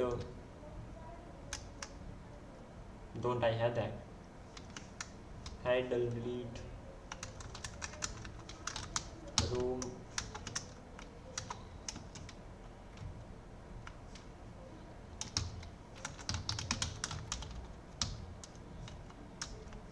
Never mind, let's forget about this. I had this handle delete room, come on, yeah. But with this room ID is going to be what? This is room ID is going to be, what is the type of room ID? That's a number if I'm not wrong. Let's go to my schema. It's better to keep the room IDs either string or integer, because otherwise you keep getting stuck. Maybe not migrations schema. Room ID is going to be integer, yeah. So over here room ID is gonna be a number. Once I have got that, then I'm sending, okay, come on, I'm sending it here. Once I've sent it here, I'm adding these things as well. Once I'm adding these things as well, what next? Nothing. Send the request, and then once you got that, then what do we have to do? You have to refresh the page. So ultimately you have to set the room ID. Yeah, set the room ID. The page will be refreshed automatically. Set room ID, the deleted room ID. The page will be refreshed. That's really bad way to do the things, but as soon as it's deleted, it will return with the room ID. Once I got the room ID, I will be setting the room ID. So ultimately that will be deleted. Response dot room ID, something like this. Any problem with this? When I send this, I'm getting the data. Yeah. Response, sorry. Const JSON data is equal to JSON response is equal to await response.json, something like this. Once I have the data, then after that JSON response dot data dot room, I think I'm sending, so room dot room ID, something like this. Once this is set, it will be done. I hope so. Let's do it, if it works or not. See, okay, I have these two rooms. This room is for you. Let's, oh my god, this is not it. I have to delete the diagrams of this particular room, but let's delete this now. I already got it here. What is the issue with this? Can't proceed the property only find data.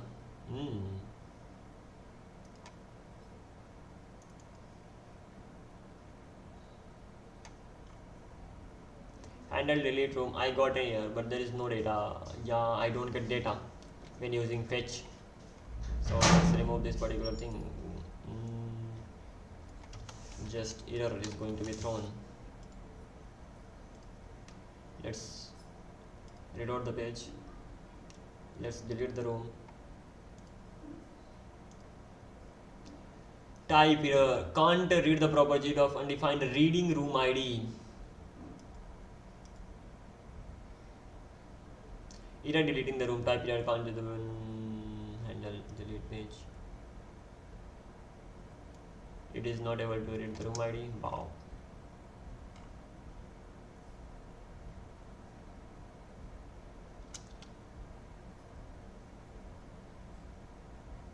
What am I sending from the backend? From the backend side, I'm sending the room that actually contains the room ID. I hope I get it. Yeah, I should be getting. What does it return? It returns anything or not?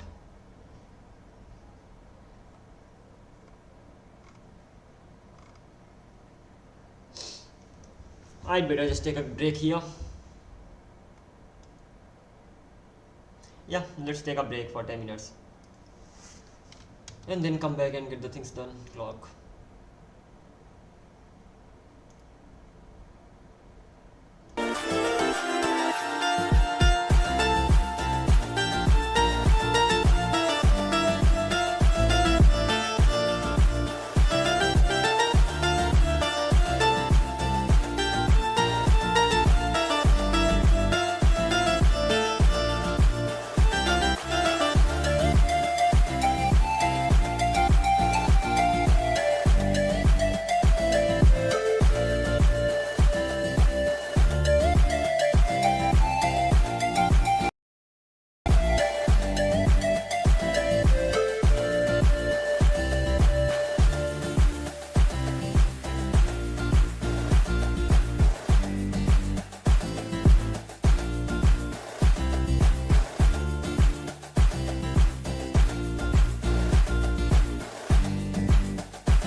I hope I'm audible right now. Let's continue from here on. We are back, and it's been around 2 hours. That means we'll be live for 1 more hour, and in this 1 hour we'll be getting the remaining things done. Let's see how much we can actually cover from our own side. Okay, apart from this particular thing.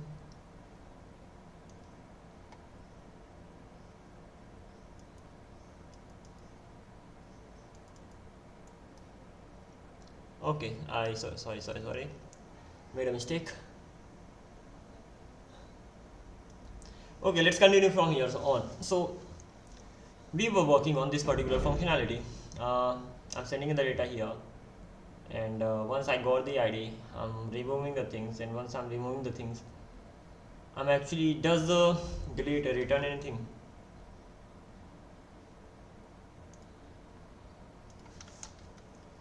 What does Prisma delete return?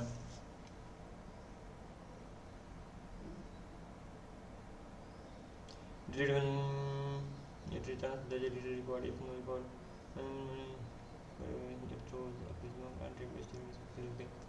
Ultimately it does return a client. When it does return a client, in that case I'm getting the room. Once I got the room, so I'm sending the room. Once I'm sending the room dot, I should be getting the ID, sorry,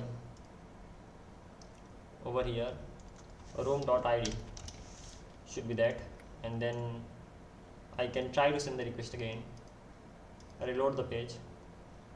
Let's go to this particular page, let's delete this one.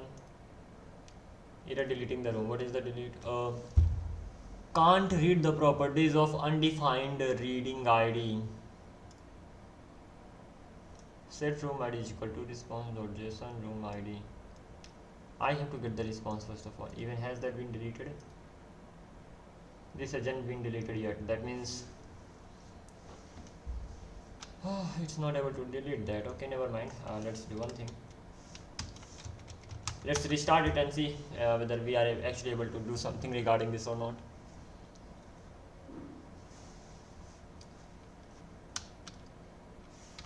PNPM dev, we are gonna sit here for 1 more hour, so we had better be ready for anything. Let's keep it aside. And even that, after half an hour I'll be back, so it's like continuous thing. Let's try to do it now. Let's try to delete it, reload the page, delete it right now. Can't read properties of undefined reading ID. This room ID is undefined. Okay.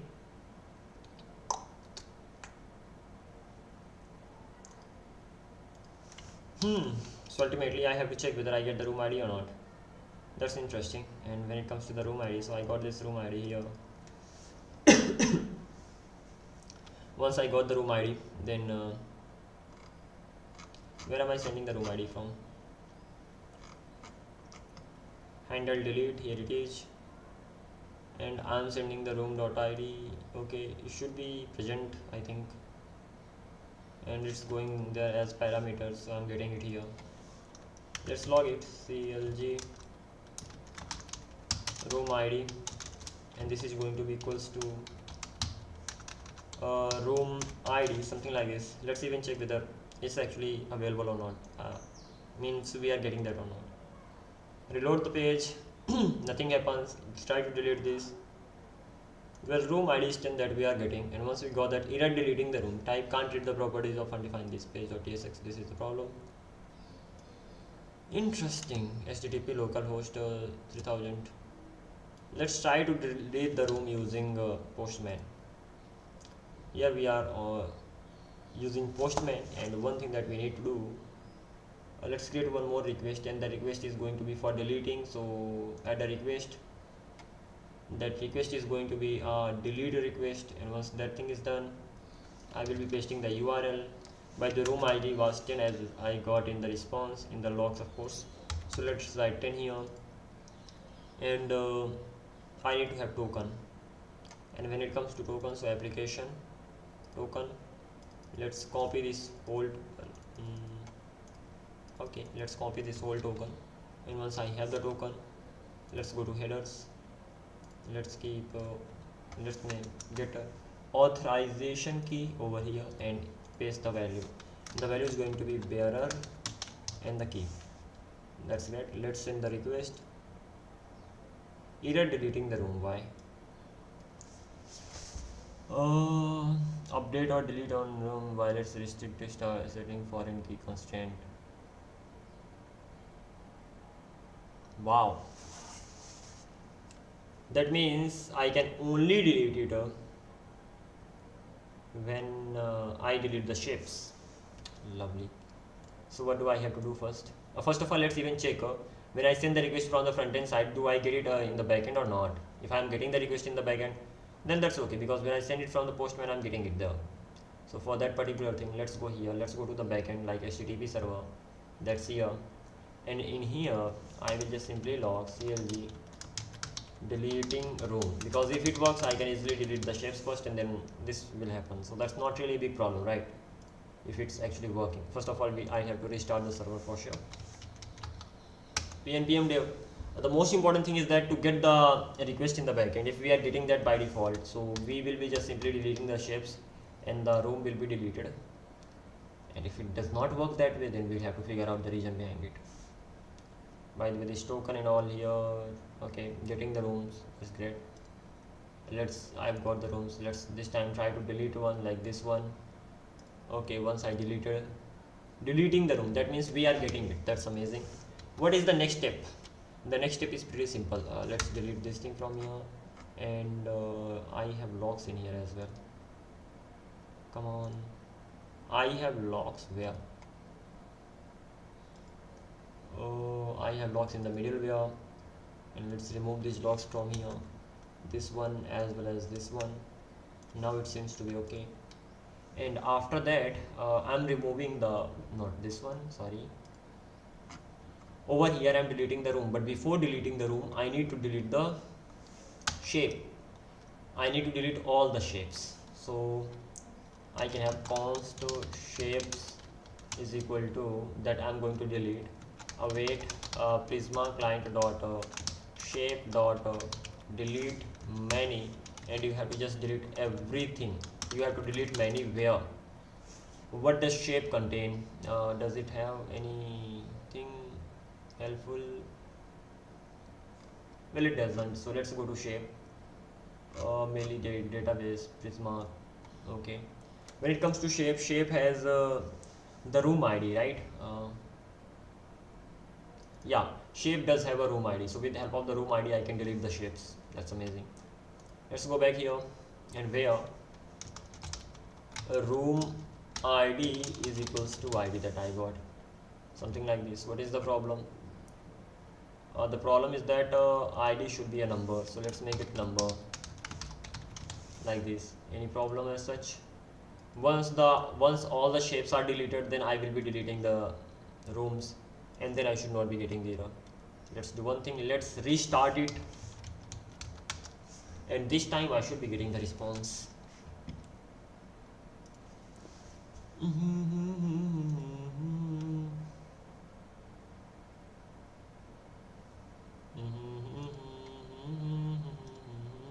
Okay, it's deleted. Amazing. Let's delete this one as well, and I have deleted this room as well. That means right now I don't have any rooms. And if I go to my PG admin, try to get the shapes, there are no shapes. Shapes have also have got deleted, and right now I don't have any room. So let's create a room for what? I can say explanation room.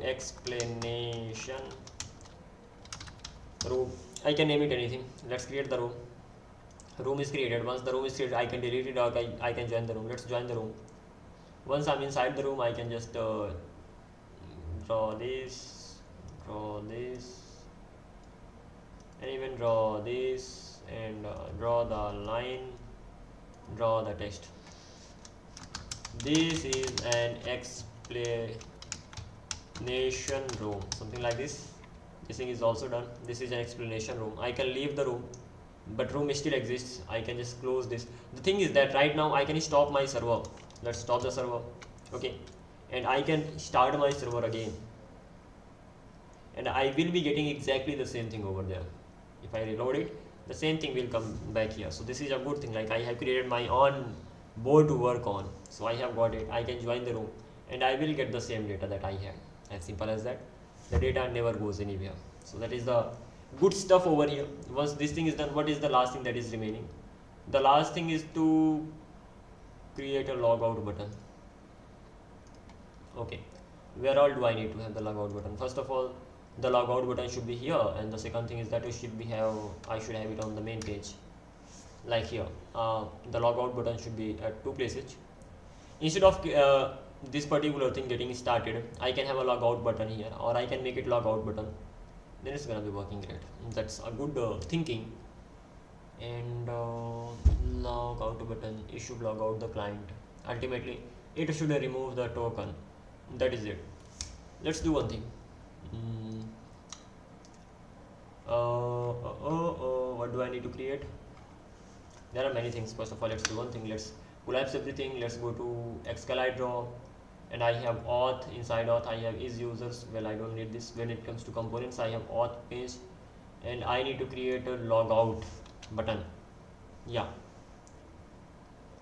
let's create it. Logout dot tsx.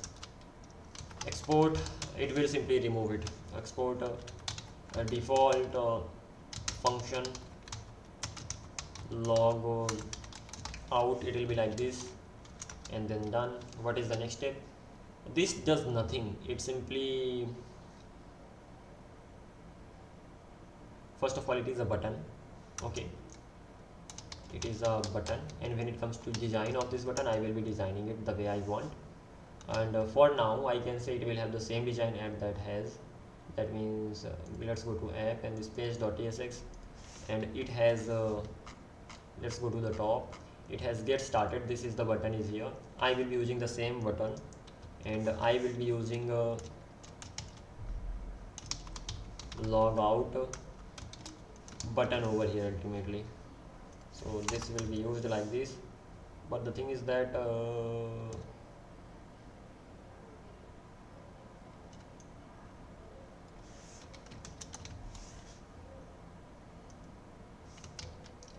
what is the problem here? Logout can't be used at JSX component service void. Okay, it does not return anything as such right now. Logout, yeah, hi, let's return it from here. Right now I should not have that problem. Let's go to the page.tsx. I do not have any problem, but the thing is that what this should be logout. Okay, enough. So let's remove it from here, and let's go back to the page index. Come on, logout.tsx, and paste this particular button that you have got, and it should be logout. And when I click on it, on click, not really on click, it should say handle click, and once this thing is done, const handle click is equal to, it's gonna be like this, and I will be doing only one thing, that will, I will remove the token from the local storage. So local storage dot remove item, and that's gonna be token. That is the only thing that needs to be done. Once this is done, what will happen? Once the token is removed, I need to send it to the sign up page every time, sign in page maybe. So I need to have const, just a sec, let me have it at the top. So it's gonna be const router is equal to use router, and I'll get it from navigation, next to navigation. Once I have got this, then as soon as I handle click, I should push it router dot push to the slash signing page. As simple as that. It should be fine, and I have it there. Let's see whether it works or not. So I am logged in right now. I'm on the home page. If I click log out, here I'm in the sign in page. Now I cannot go back to the home page again. Let's try to do that. Well, I'm back to the sign up page. This is great. I can sign in from here or sign up from here. Let's sign up with the name. Do I have anything in my backend right now? Well, I do have. Let's clear the data first of all. So let's delete all the data. Once I have deleted all the data, now there is no data. Yeah, now let's log in as a user. That's gonna be username and password. Let's log in. Logged in. Okay, thank you. I'm inside the room. I have already one room, but there is nothing inside that, so that's amazing. And what is the next thing that we can do? You can leave the room. That's great.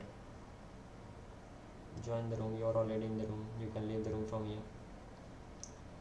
You can join the room again. You can delete the room from here. Let's delete the room. There is nothing exists. New room. So I created the new room. Right now I can just simply join the room. I need to have a logout button over here and a home button over here. These two things I need to have here, and that is it. This should do the job. So let's go to this room, page.tsx. Over here at the top actually, so I will have a button, just log out thing over here at the top, and I will be giving it some class names over here. So class names are gonna be class name, or let's do one thing. Let's actually keep logout inside a div, and this is gonna be log out, something like this. And I will be making it a class name absolute solute, and for this thing I will be making it relative. It will be relative to what? It will be relative to the,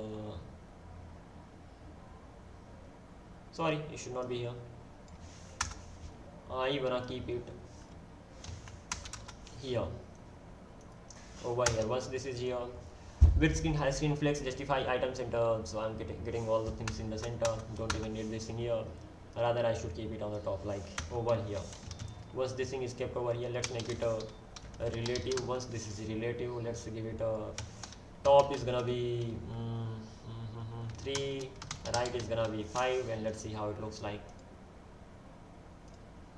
Okay, it looks like that, and that is not bad, though the color is awful.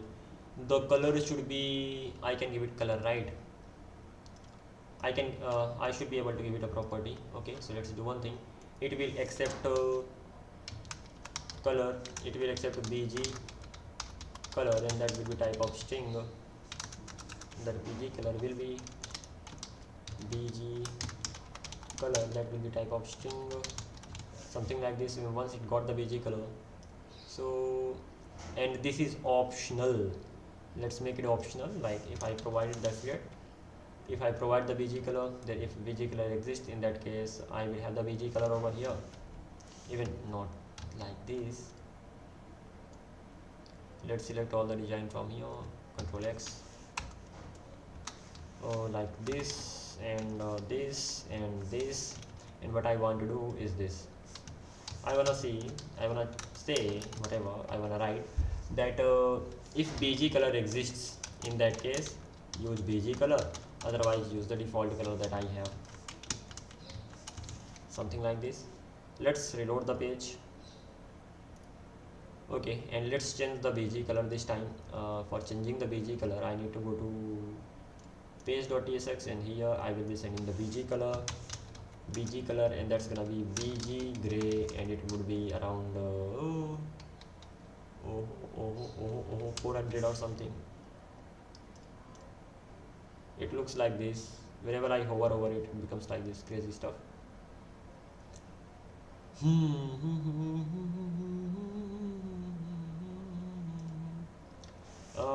Let's make it 500. Okay, it looks like that. That's great. There's only one thing I have to change. That let's go to one more. Log out.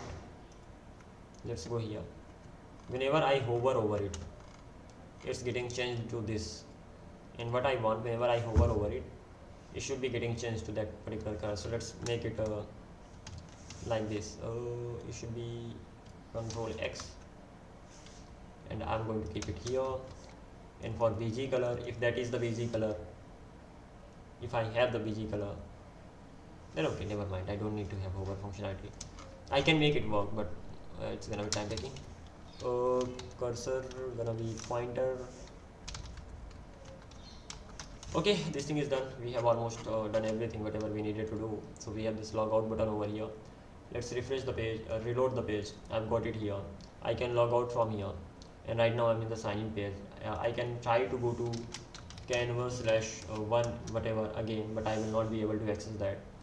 I can try to go to home page. I will not be able to do that because I have to sign up first of all. I should be able to go to the sign up page, by the way. Sorry, where is the sign up page? Well, this current page that I have, I should be able to go here, and ultimately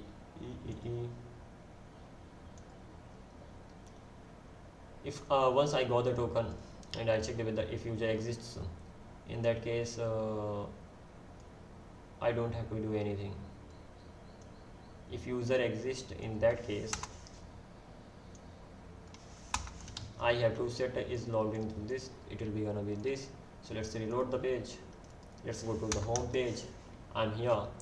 I'm getting this logout button that is bad. So let's remove that logout button for now. So this logout button that I'm getting over here, this should be only here. If is logged in true, is that in that case this logout button should be here, otherwise it should not be here. Let's reload the page. I'm not getting the logout button over here. This is the thing that I'm getting. I can sign up from here, or I can sign in from here. So it's gonna be like this. So let's sign in, and the name is gonna be the username, and password is gonna be password. Let's sign in, and okay. One more thing. Instead of using these alerts, I can use a route like toast, React toast. It would be great. So let's even get this thing done. If I want to use React toast, how can I use that? Everything's working great over here. Even this thing is good. The only thing is that I wanna use React hot toast, React hot module, React toast, that is, I think, React toast, React hot toast.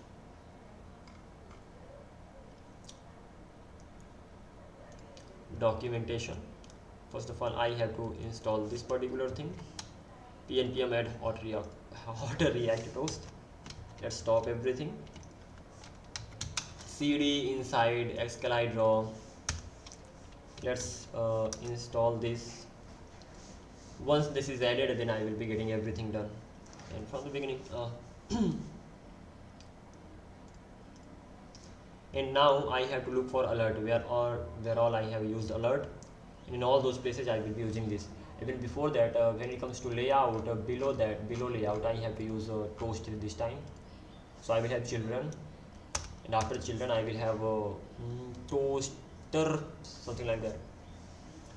Let it download, and let's simply have a look at this. What all do we need to have? We need to have toaster. I was right. So let's do one thing over here. I'm going to get the toaster. So toaster will come from React hot toaster. Let's get that.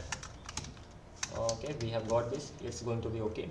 What is the next step? First of all, we have to find all the alerts. So let's do it like this. Here I will be trying to get all the alerts I have used. So these are the alert things that I have used in my code. And first one is gonna be this. So where is that, by the way? This alert, it's here. Instead of using this, I would be using that toast.error, something like this. This toast I will be getting from React hot toast. Any problem? No problem as such. This is gone. The second one is this. I can say replace all the alerts with that would be bad. Why that's gonna be bad? Because I have to install, I have to import toast as well. So this thing is done. This thing toast.success done, and here toast.error done. Next this alert error, so toast dot error, done. Then this first of all this one, toast dot success. I do not have toast here, let's import it. And then this toast dot error, any problem? No problem as such. Then this one, toast dot success. And then this one, toast dot error, done. And then this one, it would be toast dot error. I will have to import this thing as well. This thing is done. I have to do it inside socket as well. Let's go here, alert socket. Do I have to alert it? I'm inside room, socket client, I don't need this. Let's remove it from here. Then the next thing is this. Once I got the socket, why am I alerting it?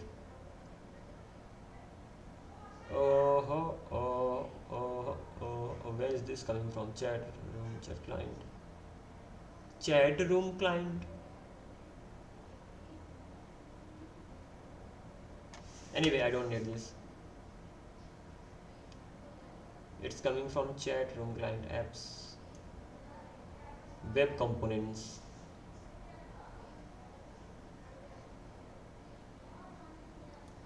This alert will be socket exists. I don't even need this. Once this thing is done, alert.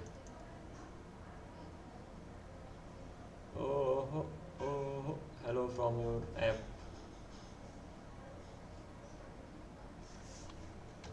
Toast dot toast dot success. I will be getting toast here. Well, I can't get that, right? Yeah, that's right, that's not available. Let's go with the alert only. Alert is going to be here, but ultimately this is how we have done almost everything. Let's check the things out. First of all, why am I getting error here? Mainly because let's run the program and see if we get the error. That means something's wrong. We will be fixing that, otherwise we'll simply go ahead. Let's go on, cd, few steps back, pnpm dev, and let's run it and see the things, see the result. Okay, reload the page.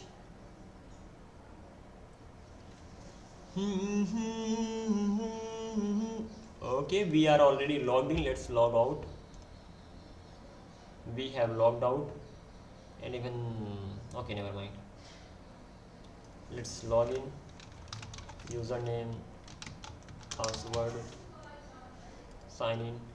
User had been signed in with this particular token. That's great. Let's delete it. It's been deleted. Let's go to all the pages and add one more toast. So let's go to app. I'm inside canvas. Let's go to this particular thing.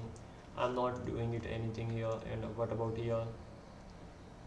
When I use effect, at that time I'm checking whether the user exists or not. That's okay, this is important. And then I'm pushing here.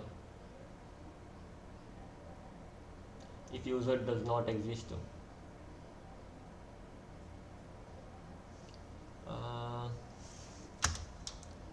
post dot error, user is not logged in.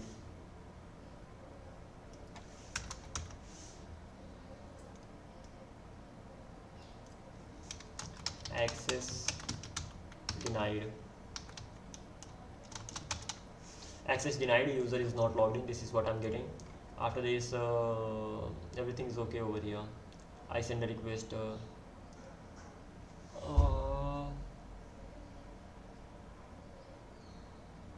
Yeah, I should be okay for joining the room. When it actually happens that I'm getting the room ID, when I'm going to get the room ID, when the room ID is actually created, like the canvas page. Okay, so ws dot post dot success, you have joined the room. Once this thing is done, what is the next step? Let's go to the canvas. Over here we have canvas, we have get positions. Okay, we have render input. Input is going to be rendered. We have use effect and destroying and all, that's okay. After that we have handle double click. Whenever I double click, text will be selected.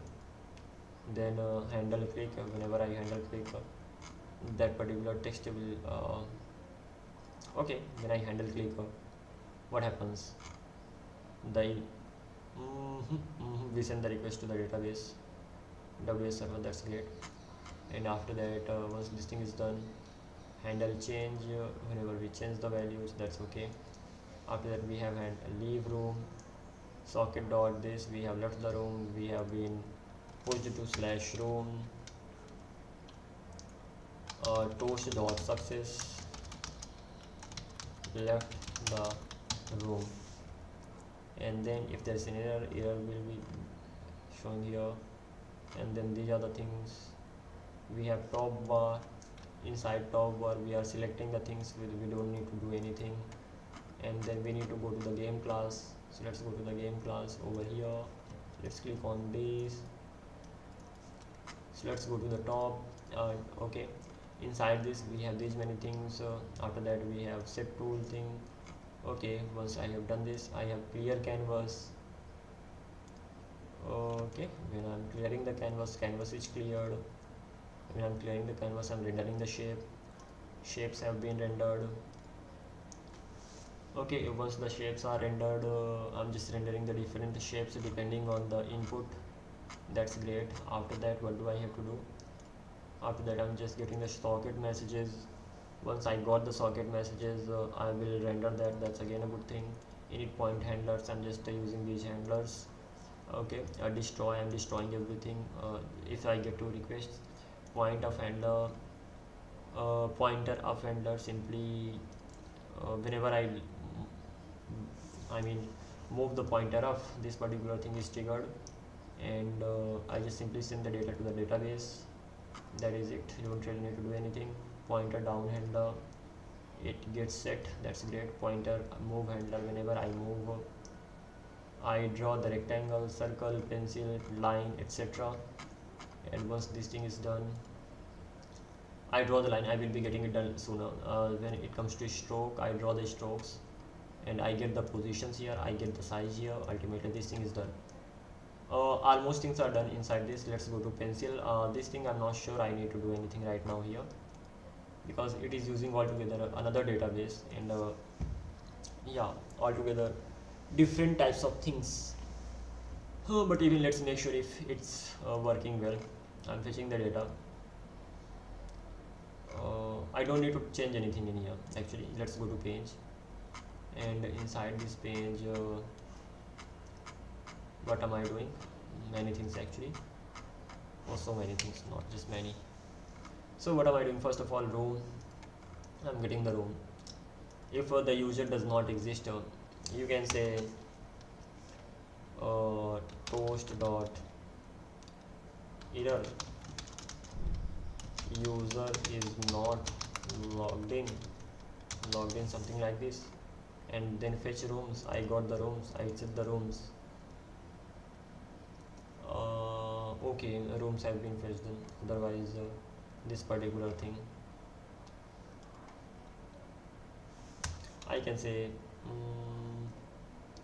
toast dot success, rooms fetched successfully, something like this. After this I have fetch rooms, handle change, I'm just changing the things. Use effect was this. Okay, that's done. Handle submit, whenever I just submit,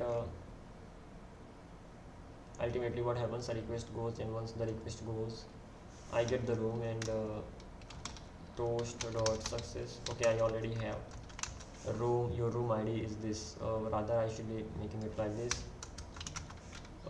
Room created successfully, something like this. And after that the error console.log toast.error. Well, this thing is also done. The next thing is going to be this handle delete room. So when the room is deleted, toast dot success the room deleted successfully. This thing is done. After that, the error that I have, and that is it. So page is done. Sign in page, sign up page there. Okay, let's go to page.tsx. Have a look at this. So whenever, if that is user is not logged in, so I should be getting this. Okay, it's all right. Auth.page, let's see. So first of all, we are checking whether the user exists or not. If user already exists, then I cannot visit this, and I should be saying whenever I try to visit this router dot, not router actually, toast dot success.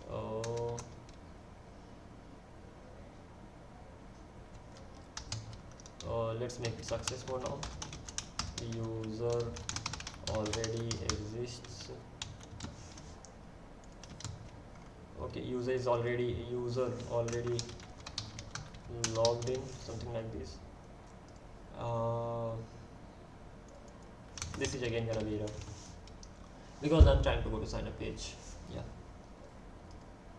and then handle change, handle submit. When I submit, at that time user has been toast.success, user has been signed with token. Okay, so user has been signed in, that is it, not with any token. I don't want any token right now. So this thing is done. Then toast, and then try catch log. I'm getting the toast metadata.message. I'm sending. Okay, console.log sign up data. I don't need this, and console.log here. Okay, that's great. And ultimately canvas done with this, icon button done with this, log out done, room canvas top bar. Okay, almost everything's done. Let's close everything right now. Let's run everything again, and I hope things are gonna be working fine. So right now I can say the authentication is done. Whatever we have got the basic setup ready. Even we are getting the toast messages right now. I can just simply log out from here. Once I log out, I'm here. I can go to the home page anyway if I want. I'm inside the home page, and right now I can sign up or sign in. I can create an account. The account is gonna be new user. I can enter the password. I can sign up. Oh, looks like I get an error.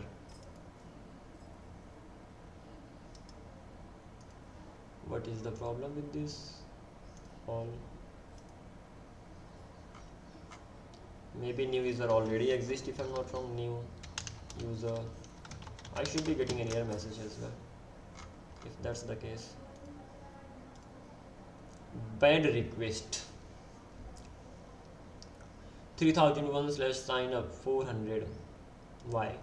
Sending this preview. User already exists. In that case, I should be getting a message, right? Let's go to when I'm authentication. Auth.page. The thing is that if user already exists, so give me the message. In that case, when I try to sign up, like over here, I send the request, user already exists, so an error is thrown. That is okay.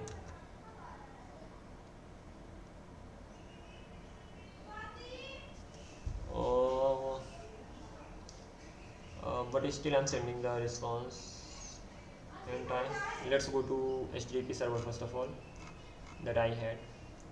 Inside index.ts, when I'm actually creating the ultimately when I'm signing up, and if the user already exists, I'm doing nothing. That is a problematic thing. When the user already exists, like over here, if there is user, returns. Okay, I'm sending it message user already exists. If I'm actually sending the message from this side, let's not make it 400, let's make it 200 itself. That should be actually 400. Okay, this thing is done.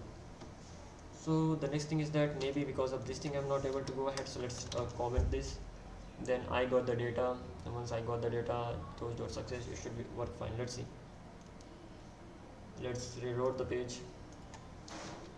A new user and password. Yeah, I'm getting this thing right now. User already exists. Once the user already exists, I can just create another user. So let's name it like Vipendra this time. And one more thing, yeah. When I have my front end common packages and common source types, over here I want to have it in the lower case, something like this. I want to have the user in the lower case like this, and the name of the room, that should be like that only. So ultimately when I'm signing in and signing up, I want to have them as lower case. And let's reload it. Not even reload it, I will have to restart the server if I'm not wrong. So let's restart the server, so that doesn't matter what I type. Ultimately, even if I type capital or small, it will be always small. So let's do one thing. I will be signing up. Let's sign up first of all. I wanna sign up.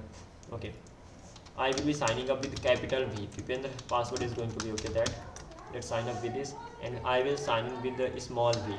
So Vipendra something like that, and this is gonna be password and sign in, and I'm signed in. So that's really great. The rooms have been fetched, but there are no rooms. That's great. And once all the rooms have been fetched, but there were no rooms. Let's customize that message. When I'm actually getting the rooms, like inside this particular page over here, and when I fetch the rooms, at that time what I'm saying that rooms have been fetched successfully, but it should not be like that. How should it be then? I will have two messages. Set rooms is this: if response.data.rooms.length, if there is no length. If there is length already, in that case I will be giving this: rooms have been fetched, else rows.success,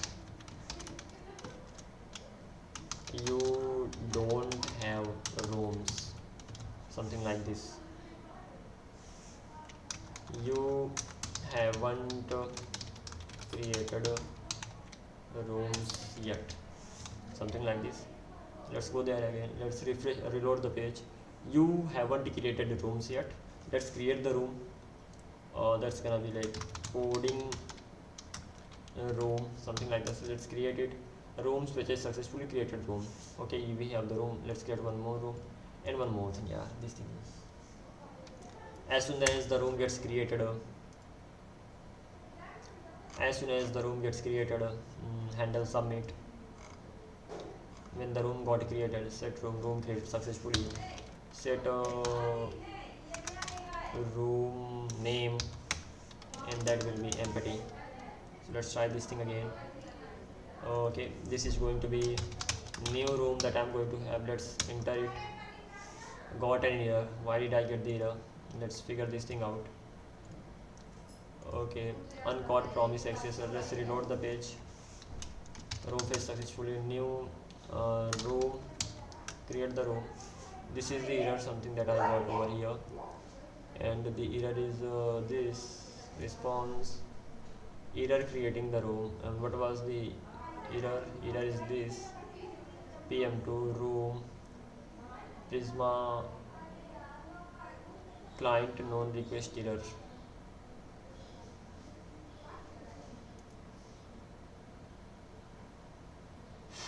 Okay, why did I get that? If I just say name it room, it's created a new room. I think that already existed. If there is a room that already exists, what will happen in that case?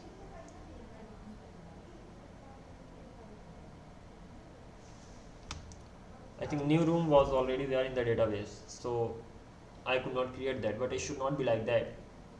Room should be unique to that particular user, not to all the users. Even room name should not be unique. Room name can be anything, right? So the thing that I have here, db schema here, the room names that I have, room ID, type, data, color, not this here.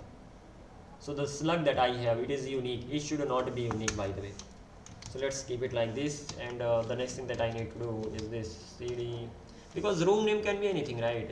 It's up to you what you wanna name your room, or you wanna name it the same or not. npx pnpm prisma migrate dev. So let's migrate it right now. Okay, it's migrate. Okay, modify make row name not unique. This thing is on cd, 2 steps back, pnpm dev. Well, it's gonna look like this. Let's go open the main page, reload it first of all, and right now I should be able to write anything as such. Okay, it's done. Let's enter the name room. I have created a room, and the new room that I was trying to create, even I have created that, so it's great. I can go to any room. Hey, what are you making? This is actually a clone of Excalidraw. So what happens over here, you can go to the home page, and home page looks like this. It can be better, but okay. You can go to your rooms, then you will get all the rooms that you have created. Even you can delete the rooms if you want, and then you can join the room that you have created. Once you join the room, you will be redirected to a board, and over here you will be able to draw the things like this line and the text. I am the text, something like this, and you can keep the text anywhere. I am the text, and the thing is that all the data is getting saved in the DB, so even if you refresh the page, nothing will happen. You can leave the room from here. Once you leave the room, you are still there. Can I contribute for UI? Definitely, if you like. I can make it available on GitHub.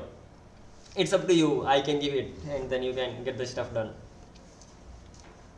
Then you can go to the second room that I had. There is nothing.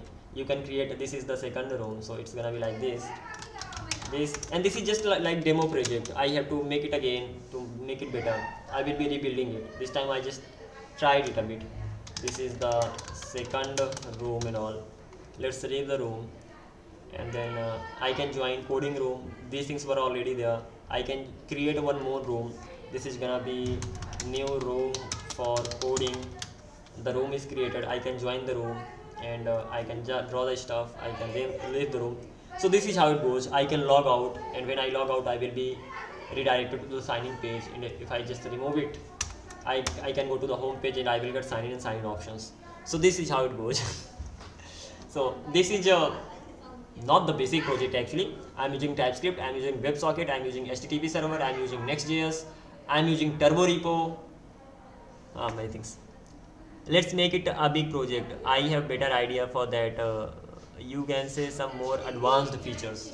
Yeah, I actually have to add more advanced features here. Like if I just sign in over here right now, it's gonna be like what was the username?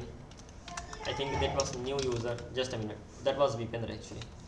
So VIPENDRA Vipendra, and password, sign in, done. Then I can join the room, any room, that doesn't matter. The thing is that there are some features that needs to be added. Like first one is the zoom in and zoom out. Zoom out is remaining. This is the first one. Second one is delete feature. Third one is select feature and move. Select and move. So yeah, there are many things. By the way, what are you doing nowadays? Mintu, is this your name? I would like to get in touch. If you wanna just work, let's work together, learn together, and get the things done. That's not a big problem. What do you do, by the way? There are many things. I can just simply give it to you, and you can do the stuff done. Let me know. What are you busy doing nowadays? So this much is done. Right now I will be adding these features. The front end, I didn't really focus on the front end because the main focus was on the back end. And I still have the plan of making it again where I actually focus on each and everything, even designing the backend in the best way possible. Like right now backend is like this. I have HTTP backend and things are messy. I have HTTP backend. I have HTTP pencil because I just tried something else. I have a WS backend, pencil backend. It could be hard initially, I don't know. I'm using turbo repo here. So if you can understand this thing, it would be great. Like when it comes to backend, I have these many apps inside turbo, not here. Yeah. So inside turbo repo, I have Excalidraw front end that is being used right now. I have HTTP backend that is being used. HTTP pencil, this is the server I'm not using right now. Web I'm not using, and pencil, WS pencil I'm not using, and WS backend I'm using. So if I remove these three ones, nothing will happen. So ultimately I have actually created it using turbo repo. Things are exactly same. If you understand, I don't know, do you know turbo repo? Otherwise things are same. Like inside HTTP backend you will get the same things that you get on normal projects. Inside Excalidraw frontend you will get the Next.js application. Okay, so the way you just write everything in the Next.js, you will get the same things here. So for that thing you need to know Next.js as well. I also try to make it, but in very advanced way, where you can draw using pencil and it will automatically recognize the shape. Wow! Let's suppose you make a rough circle that can automatically make a circle.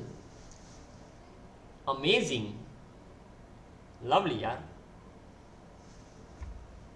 Great job. So I also try to make it like you have made it, or you are just thinking of making it right now. So if you wanna add anytime, I can give the, like I can push it to the GitHub, then you can contribute, we can work together. That's not a big problem.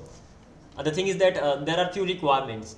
If you know them, it's gonna be easy. Otherwise still you can do it. It's not like it's really hard, it's easy. It's not, or I can guide you with that. But if you know these things, like if you know, I am a student and have experience in full stack development UIs, that's amazing. If you know, do you know turbo repo? Because I'm using turbo repo here. And the second thing that I'm using, that is Next.js. Inside this project, I'm using TypeScript. I'm using Prisma. So Prisma is the ORM, and PostgreSQL is being used. PostgreSQL. And one more thing, Docker I'm using, but this is for database only. So you don't need to worry about it, by the way. You can get the database online, any database online from NeonDB or something. So this is optional. You don't need to know this. You don't need to know Docker. But you should have the idea about turbo repo Next.js. And even if you don't have the idea, you will still be able to get it. Don't worry, it's not that hard. But if you know them, it's gonna be your plus point. If you don't know them, that's alright. It's figureable. So how many things you know actually that I have mentioned here? I don't know turbo repo, but I have little knowledge of Prisma. Okay, what about Next.js? Next.js is just like React.js. So if you know React.js, you will not have problems here. And if you do not, then you may have to face the problems. Do you know Next.js? And that's a great feature that you have added, like this one. And then the feature is going to be, and one more thing, instead of using this input here, I want to use text area, because then I can just move it, I can add many lines. So I will be using text area. This is all about front end thing. And once this thing is done, the thing that you have, yes, I know the other text. Amazing job, yeah. Then you don't need to worry about anything. I will guide you with the steps, because right now,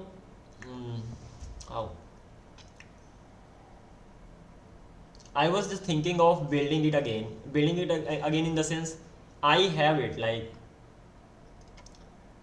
suppose I have HTTP server over here, got it, and this HTTP backend has almost everything the right way. It has ExpressD, it has index, it has middleware. But the thing is that it can be more optimized. I can have routes here, I can have controllers here, I can have different folder for middleware. So I can have these many features I can have. So ultimately things can be more organized and things can be in a better way. So that is why I didn't take this project light. I took it just lightly. What are you pursuing now? Nothing. I'm a college dropout. I'm not pursuing anything. Okay, so I could have added more features. So I'm just planning to make it like that. You can get it. I will just simply push it. So you can make your own changes, because even after that I will be rebuilding it in a far better way. And in that project, when I will be rebuilding it, if you feel like, you can work on the UI and all, because I will be making the backend the best backend ever. Right now backend is just like okay, it's just, it works because things are connected, but the backend can be really good. You can organize the things in the best way possible in the backend too.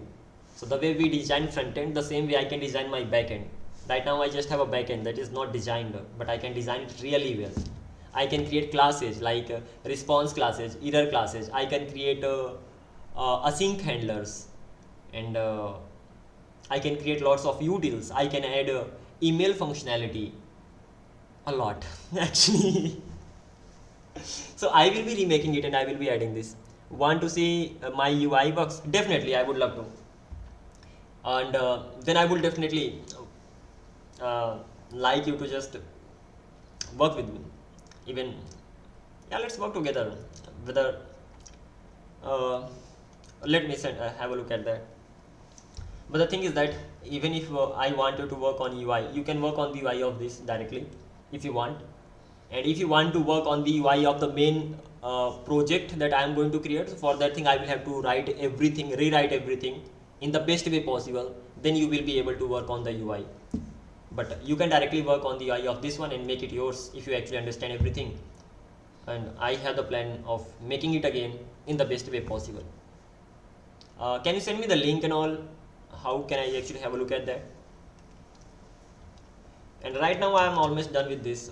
Just I have to add some of the features and that's it. This feature needs to be added. So I will be working on these features. And the one that you suggested, that is amazing. Just a sec, let me start it again. pnpm dev.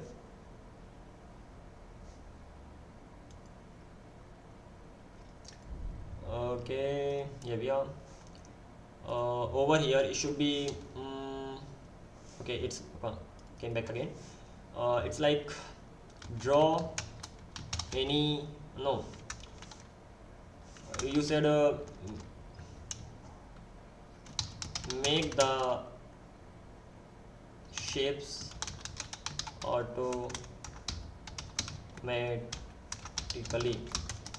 using pencil. Well, this is what you mentioned, right? And just copy the link. It's Google Docs link. Okay, you haven't sent me the link yet. Send me the link too. I haven't got the link from your own side. Have you sent me? And I one more feature, that is infinite page. Ultimately I'm gonna be making the format it in the proper way. I can't send the whole link. You can't send the whole link where?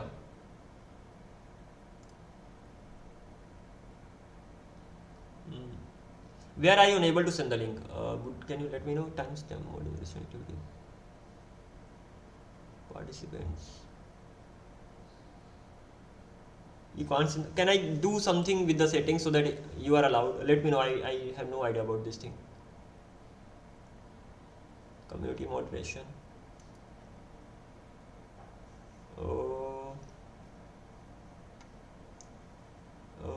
Comments are on. Moderation is basic. Can I make the moderation none? Message in your live chat basic, or don't hold any message. Okay, I'm not holding any message. Now I think you should be able to send the link. Try now. Format. Try now. I have like made the moderation of the message none. Basic real, like that is none. You should be able to send anything. Try to send the link. Share me your email then. Okay. Let's do it. This is not my main email, but I'm using this for the stuff, for getting this stuff done. One audiobook, one@gmail.com. Here we go. And don't worry even this, yeah. Let's get in touch on. Okay, let's send me one. Here we are. One audiobook, one@gmail.com. Yeah, that's right. I'm here. Or I don't have even any problem getting in touch on WhatsApp. That's okay. I can do one thing. You can just text me your number. I'm gonna be texting you on WhatsApp if possible. Or you can just get the things done here. Okay, let's see what you do. And Grok. We noticed you configured first endpoint. Congrats. You may not want everyone to be able to access your app service right now.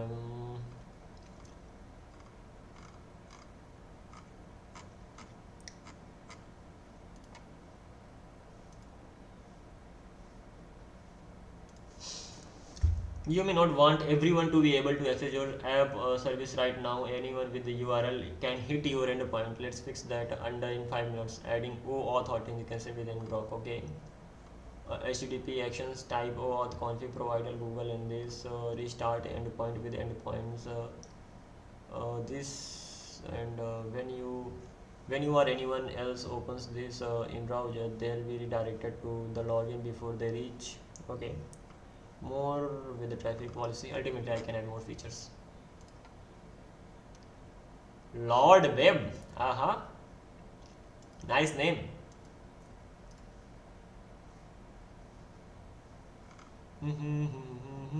Mean to sing. Great name. Sorry for showing your number. Thank you for texting me the number as well. I will be able to get in touch. Click the title as UI.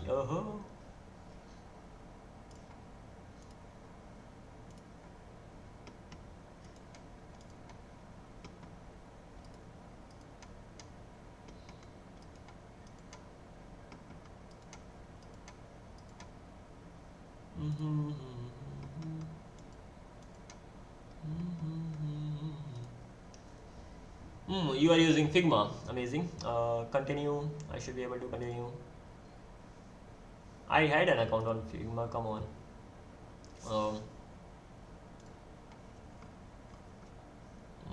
Continue with what? Continue with my main Gmail. Let's use this one. Am I not authorized to see anything?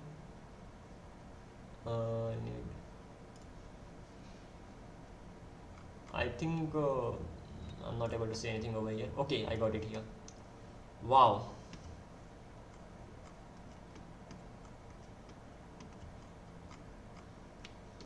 Debian, easy to use. You are designing the app. You know what? I also wanted to learn this thing, but I never got the chance. I will be focusing on UI UX later. Right now, my main focus was on building the backend stuff properly. But this is nice. And then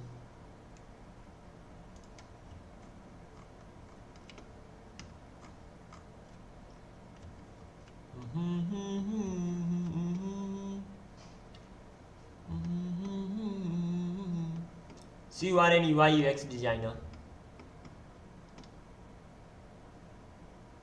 So yeah, you don't even need to worry about the backend, right? You are an UI UX designer. Doesn't matter how the backend is. If the backend is working properly, you can get the job done from your own side on UI and UX.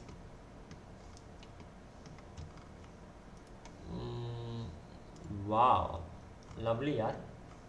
How do you learn it? I would love to know. How did you learn this? Because I'm not good at it. I can just make it work. I can just create normal ones like here I have done. Let's leave the room.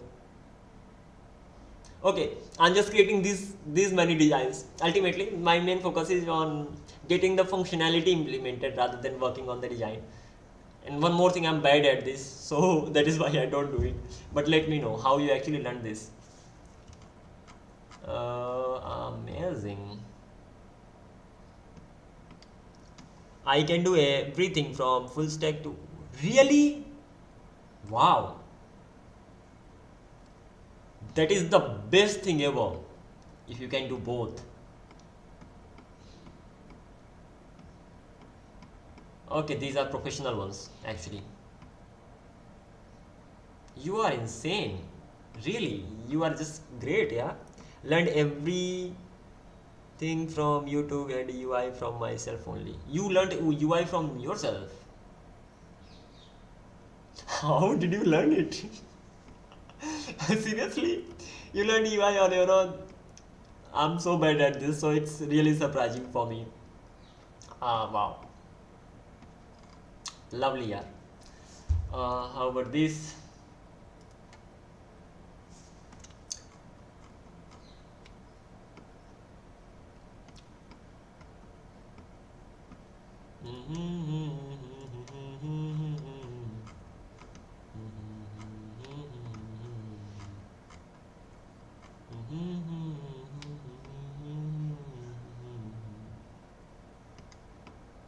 Once I started learning UI, UX, I had a course. Like, if I go to Udemy, I tried to follow this course, but I didn't get any time. Like, I didn't get lots of time, so I then skipped it.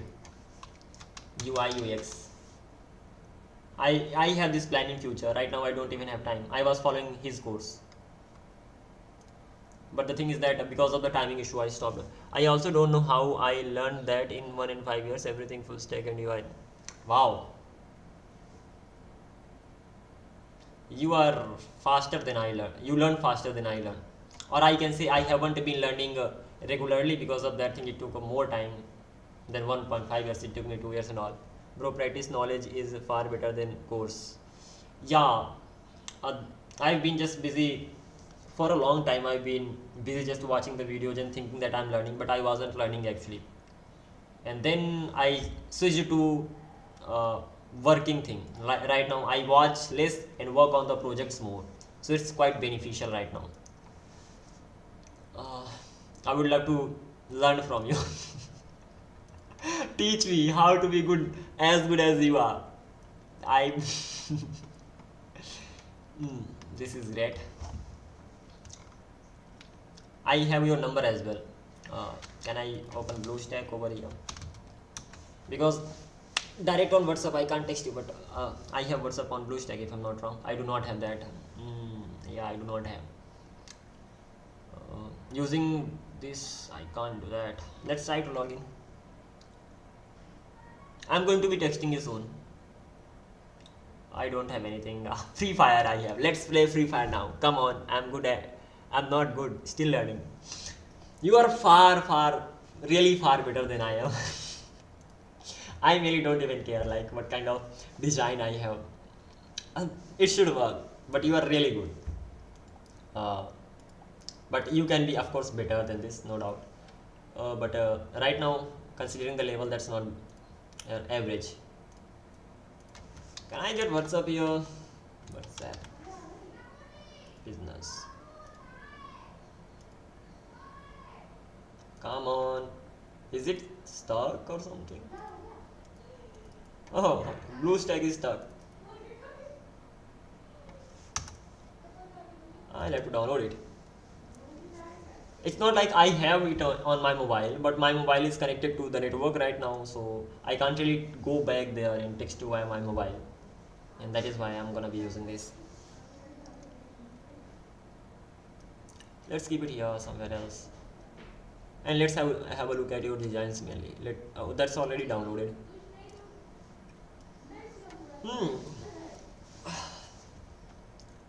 So what are you doing nowadays? What are you learning nowadays? Are you working on some of the projects and all, or yeah, it could be like that. What project are you? Or you are busy learning, or you are a college student going to college? Hey, you play Free Fire? You used to play comparatively CS. I don't play it regularly. 4 years back I used to play. Then recently I downloaded. 4 years ago I wasn't even coding, or even then I was just playing Free Fire and I was thinking of becoming a gamer. Crazy stuff, but never mind. Right now I don't play it. It is just simply installed, but I can play it anytime if I want. Well, this blue stack is taking time to respond, so I don't know why. Maybe I have many applications because of this thing. Okay, agree and continue. India. Link as companion device. I used to be one of the best headshot players with the help of Desert Eagle. Great, man. Keep it up.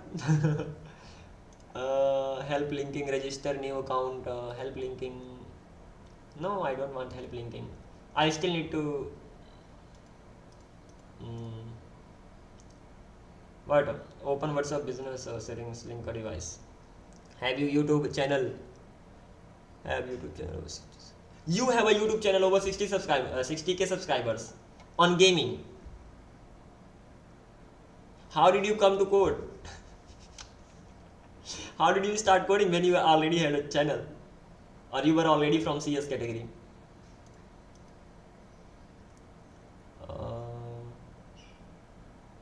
Let's okay, don't worry about this thing. I will be texting you from WhatsApp. Like, let me get the number. Where is that? This.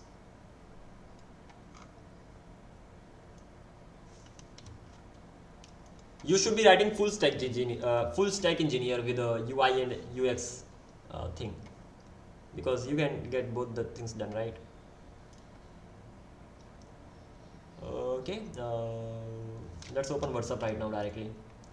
But the thing is that I will have to go to my mobile. This thing doesn't really directly support it, so never mind, I can go there. Let me back within a while. I'll be right back. I'm first year student. Do not surprise me. You're first year student of BCA. Crazy stuff. But that is wonderful if it's exactly the way you are saying. Just a minute, let me be back after getting the message sent. I'll be back soon.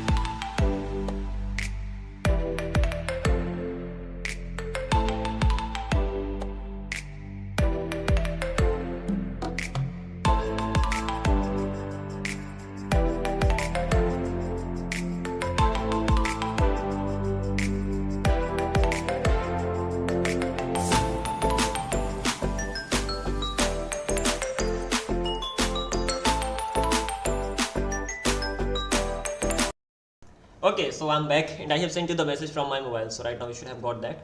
Let me check that too. Oh, hello. Yeah.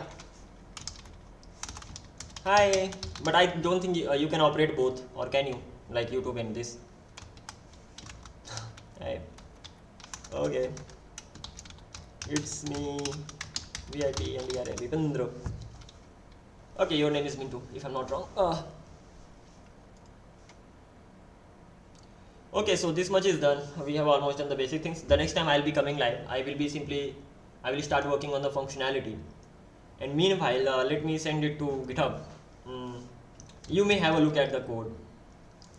The thing is that, yeah, you can start using, let me delete some of the things. Just keep in mind that you can ignore these things if you anyway thinking of working on this. Well, this is really messy actually. I can make it better, but I need time for that.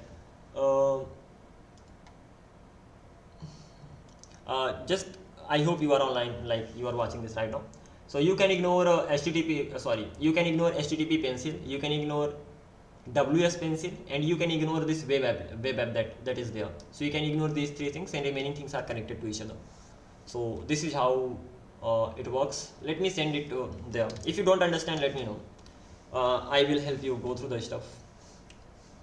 If you can work on this, you can make it your own. It's up to you. And what do you do? I hope you are online there. Let's connect on LinkedIn. Done. I don't really have anything on LinkedIn, but okay. Let me end live first. Okay, so that was it. As for this thing, I will be pushing it to the GitHub. I don't really have any plan of pushing this, but ls git status git add done, git commit, okay, git commit. It's gonna be make the project work. That's crazy name, but okay, never mind. Git remote v. There's nothing connected right now, so let's do one thing. Going to create a new repository on GitHub, and I will be pushing this one at least. It's working, there's nothing wrong with that. Okay, this is gonna be draw app and draw app. Okay, never mind, let's continue from here. And right now I have already that. Let's copy all this stuff and paste it here and push it.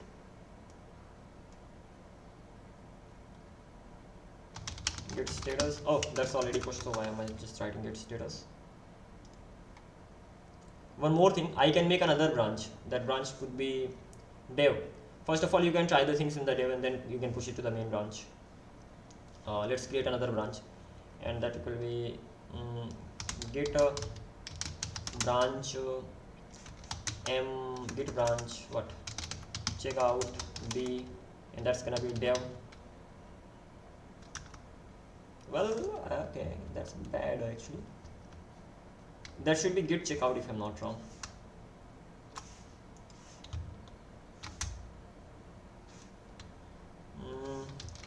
Git checkout b and dev. Yeah, that's done. Git status, great. Git push git push u origin dev.